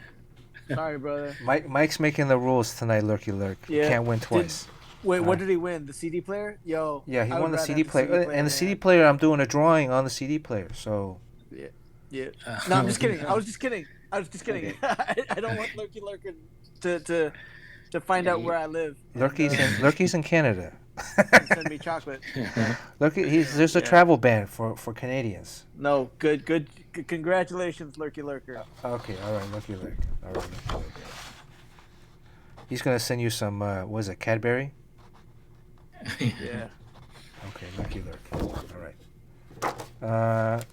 Do I have anything else? I haven't given away these. Have I given away these Santa Claus things yet? Did I give away the Santa Claus thing? I can't remember. Oh no. Okay, I'm gonna give this Mage Knight Santa Claus away. Mage Knight Santa Claus. Spin wheel. Mike, watch this. This is the one that you win. All right, right here. I mean, I think it costs more to ship it than it is to throw it away. Golf Boy. Mage Knight. Santa Claus 1. Golf Boy, are you still here? Golf Boy? Yeah. Golf Boy owes me a picture of his sister. Come on, it's been like 3-4 months. It's getting lonely here. Come on. He says his sister is super hot. I don't know.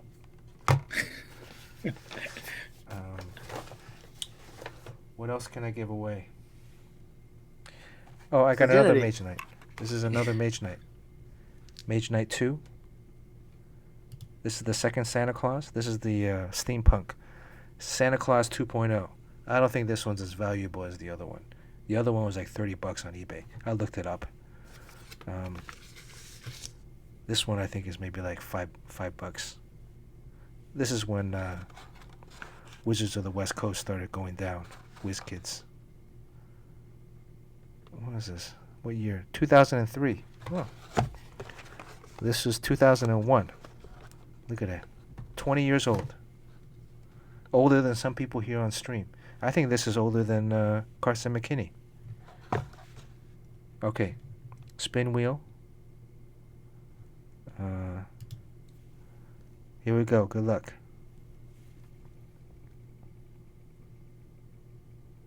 How about if Lurky Lurk lives next to Roy Batty, maybe I mail it to Roy Batty because he's in the U.S. and then Roy Batty just like walk to the border and throw it over the border. Okay, who's this? It's next to Golf Boy. See, I need to do like a practice spin. Oh, Steve. This is Steve. It says LeBron. Oh, LeBron. LeBron. Steve, are you still here? Cause Steve's Steve make havoc.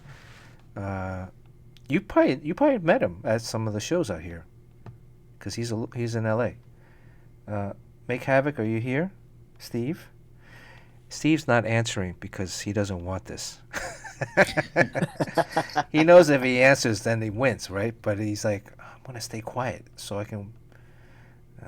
Steve going once, Steve going twice. Oh, there he is. Okay. Oh, All right. SC2, this is Steve. All right. Congratulations. All right. Yes. Let me give away this this hand sanitizer used a couple of times from CVS. Or CV? No. Okay. What else? That's it. Oh, let me give away this card. Let me give away this card. I got another one for you, Mike. This one's kind of used. It has like eraser shavings on it. All right. I like giving shit away. Let's go. Spin wheel. Good luck. And I'll sign John Sunvol on it if you want. Okay, it's brown next to Golf Boy. This is all landing like all around the same area. This is A to the J. A to the J, are you here? A to the J? A to the J. Is A to the J here? Going once. A to the J going twice. Can anybody vouch for A to the J? No. All right, no mercy. You know what sucks? You know what's weird? Well, not sucks, but is like I would have left a long time ago, but I actually want to win something. We're giving away a dinner date with Sean next. Oh. Or we're giving away Sean's address next. Let's see. All right. We're going to give away Sean's Yoda after this. I'm just building up the suspense. This is... Oh, D. Rogers. It took so long, D. Rogers couldn't make it. The rest of it. D. Rogers is out. Good. This is Carson McKinney. Later, D. Rogers. Later, D. Rogers. Thank you for listening. This is Carson McKinney. Are you here, Carson McKinney? Get back, coach. SVA student. Carson McKinney going once. Carson McKinney going twice. Or get back, coach. Come on. Get back, coach is now falling asleep. Wake up, coach. We need a wake up, coach. Carson's in the East Coast. Somebody text Carson McKinney. Look at that. Steve is like no mercy. All right, Lurky Lurk's probably gonna win this. Super lucky today. All right, Carson's still in class. Spin wheel. Spin again. Thank goodness nobody made me fart tonight. Oh. I can't believe I asked if I could swear on this podcast. On this thing. This is B-Dub. Is B-Dub here? B-Dub? What's up, Fruity Tune Art? What a screen name, Fruity Tune Art. Hey, Poop Kid. What was Poop Kid's name? Fecal Lad? Oh, No. He has so many Excrement. names. Excrement Fellow. Excrement Fellow. Oh, no, Dung- Fecal Dung Fellow. Oh, no, we said Dung Dude. Okay, all right. Nobody wants this card. All right, fuck it. One last spin. If nobody wins it, it's your loss. All right, spin wheel again. Ooh, this is green on green.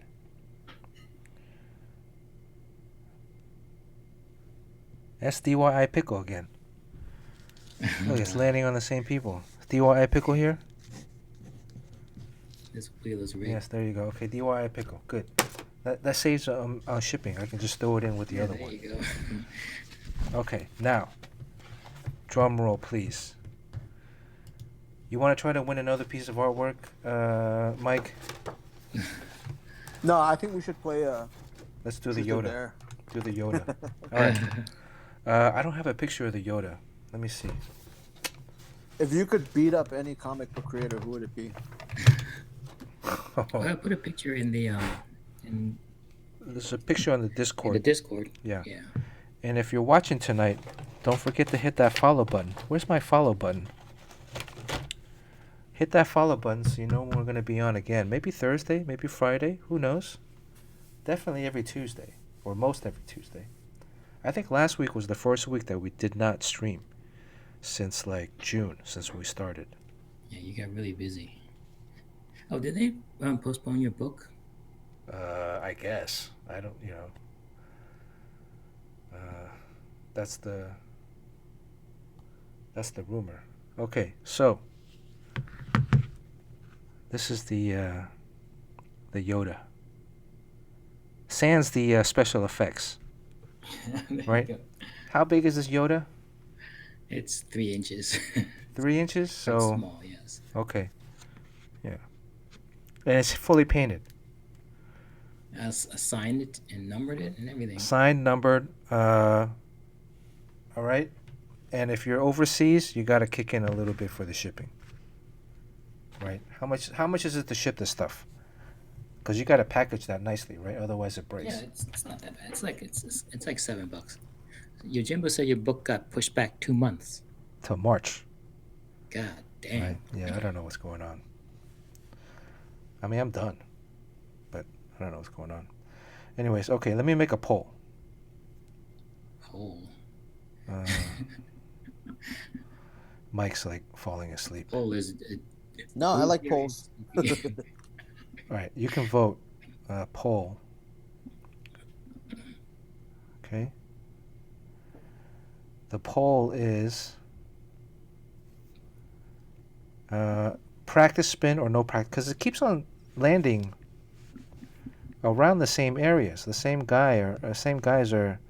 No, it's completely random. Is it? I mean, DY Pickles won twice and Lurky Lurks won twice tonight already. That happens from time to It time. does. It doesn't matter the size of the slice too. It's the ocean and the motion. Okay, so we're gonna do practice spin or no practice spin. Okay. 2-minute poll. I should make a 1-minute poll. Very quick.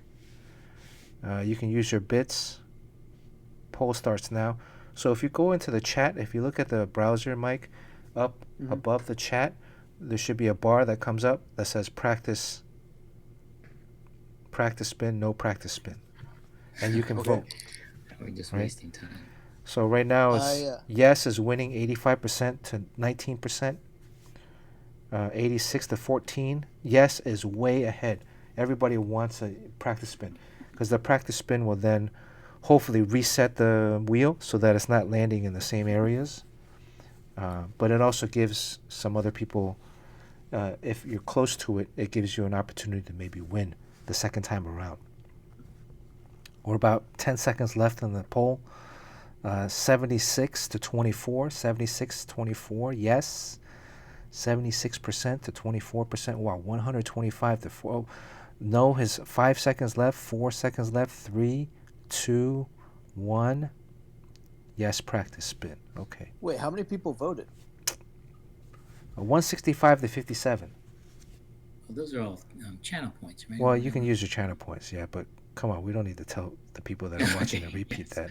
Makes it seem like There are we have a lot of thousands. people. Makes it seem like we have a few hundred people watching tonight. We've been averaging pretty good numbers tonight. Okay, so practice spin. Let me do a quick practice spin so that you guys can see. And then the next spin is for real. It will be for the Chen Yoda. Baby Yoda. Okay, see? Just to rub it in, if we had not have had the practice spin, not Isaac, Cool Hand Luke would have won. Cool Hand Luke. Is Cool Hand Luke here tonight? He'd be really pissed. Okay. I'd be pissed if it was Isaac. Isn't that India? Yeah. But he's not here, so Okay. you got to be here to win. Yeah. Isaac Crispy, if you're Crispy Papa in Melbourne, he's still eligible. And we can goes the door in mainland China. Or you can mail it to San Antonio, Texas. All right, here we go.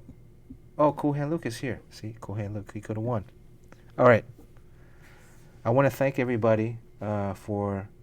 I gotta say my thanks before I spin the final prize, Mike, because everyone's gonna click off right away. So, first of all, I want to thank Mike. Is he still here, or is he asleep? No, I'm here. I want thank you, man, for spending the last few hours with us. That was great. This is Thanks really for being good. so candid too. Yeah, I mean, really, there's a lot to learn from your, not just the art, but there's life lessons in your Instagram. And thanks for being so candid on the stream. Yeah, I mean, Oh, no problem. you I would like guys- to invite everyone to not follow my Instagram. You'll just have to come back. Well, buy his book when it comes out. Yep. It'll be out next That'd year, be cool. 2021, right? So be on the lookout for that. Yeah, it's gonna come out. Like I'm talking to my editors, and I think we're gonna plan for spring of next year. Yeah. Okay. And when it comes out, we'll give you a shout out. Thank you very much. Let us know, Mike. You're welcome back anytime. No, I'm never coming back. I think the Chen Choi Chang kind of made me think, whoa. Chung Chad. I can't be seen with these guys ever again. Who else can we invite on the stream that has a CH to their name?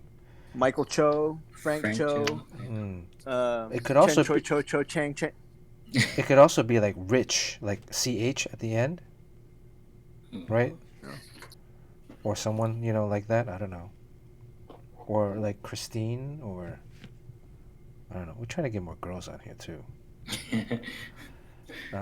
But Mike, I'm gonna leave your Discord thing up, so anytime you want to pop in, you can pop in. All right. I'll leave your Thank you very avatar. much. The more you show up, then I'll invest some time into making your mouth move like I'm making Sean's mouth move. That would be great. I thought you'd do that anyway. It Just takes for your own personal. Well, it takes a lot of time. Depending. I'm worth it, man. You know what I mean? Nobody's told me that it sucks yet. If somebody told me that it sucks, then I would do it. But everybody's like, Yeah, I don't know if you want David Cho on here. We'll be here for like 6 hours. Oh, why, he talks a lot? He has long podcast episodes. Yeah. Oh, really? He's He has a podcast? very interesting though. Oh, okay. Yeah, Cliff Chang, Dave Cho. I want to thank Yojimbo. Yojimbo, our moderator, the best Yeah. Thank you, moderator Yojimbo. on Twitch. Steve, Make Havoc is a moderator too, but you know, In name only. I mean, really, it's Yojimbo. I want to thank everybody that's subbed, that's followed, that's watched today. You know, we are in a pandemic, but again, as I tell Sean in private, this has been very therapeutic for me. And That's why we're all here, because Bernard's gonna make it through this thing. yeah, and you guys really, you know, have been you know, together we can get through this. What's a Yeah. good rah thing to say? But I do appreciate everybody jumping on, you know, especially the usual crew. You see, like, everybody's on and we're all chatting. Today we didn't. I'll watch tonight or tomorrow. I'll rewatch this and read the comments again, see which who I left out. We forgot some people, and then see if I can address that on the next stream. Sean, thank you. Thank you for Sean. being a great co-host. Yeah, Sean came with a lot of inquisitive questions for Mike. Picked his brain on a lot of stuff. It's a very interesting guest. So there's a lot I want. I mean, this is kind of self-serving for me. I kind of took it to a very deep place, dark place, but I kind of want to really pick your brain about certain things. So I'm glad you were very candid about answering. Oh, Yeah. thanks, man. And Mike, you know, it was absolutely my pleasure. well, when I told Sean that you had agreed to come on, he was like, oh, he was really excited. He had all these things that he was like, well, did he talk about this to you, or did he? You know, it's like, well, I don't know, man. Just ask him. Like, just ask him on Tuesday. Was he we're like, pretty- oh we're shit, I sure- really loved his Wonder Woman covers. Yeah, Crispy Papa's not gonna live that down now. Every time Yeah, you no, come he's back, you'd be like, oh, Mike Cho's back. Yeah, exactly. Okay, all right. Enough thanking. All right, let's give this Let's thing give away. this bad boy away. Spin wheel. Wait. Oh, did I do the practice spin? Yes, I did the practice spin. Yes. Okay. This is for real. Here we go.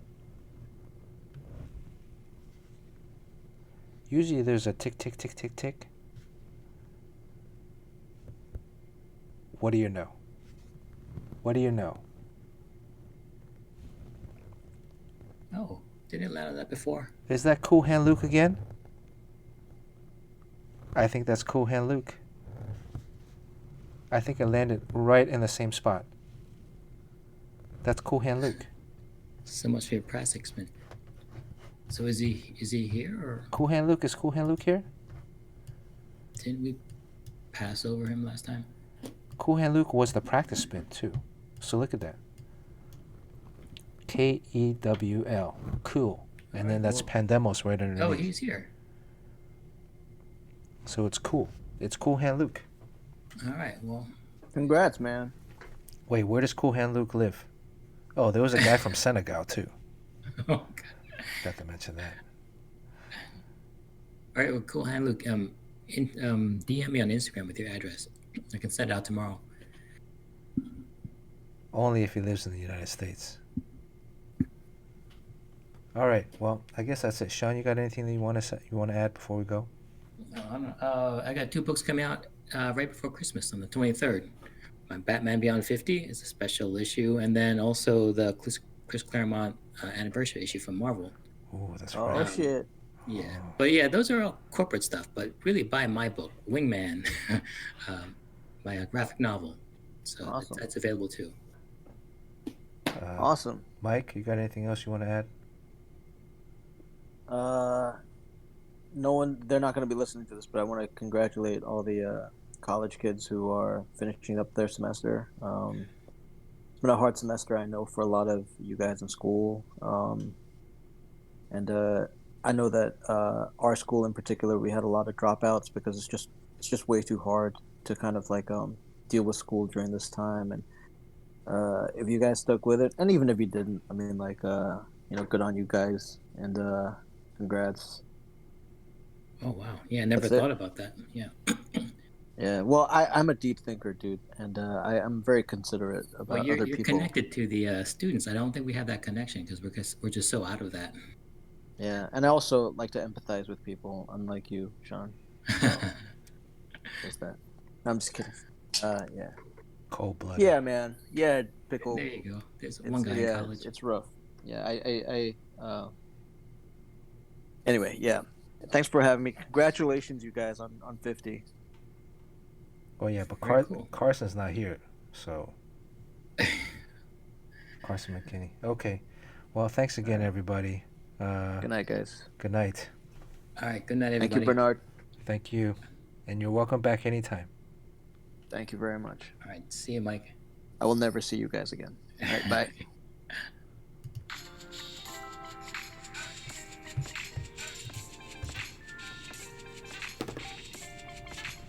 Thanks, guys.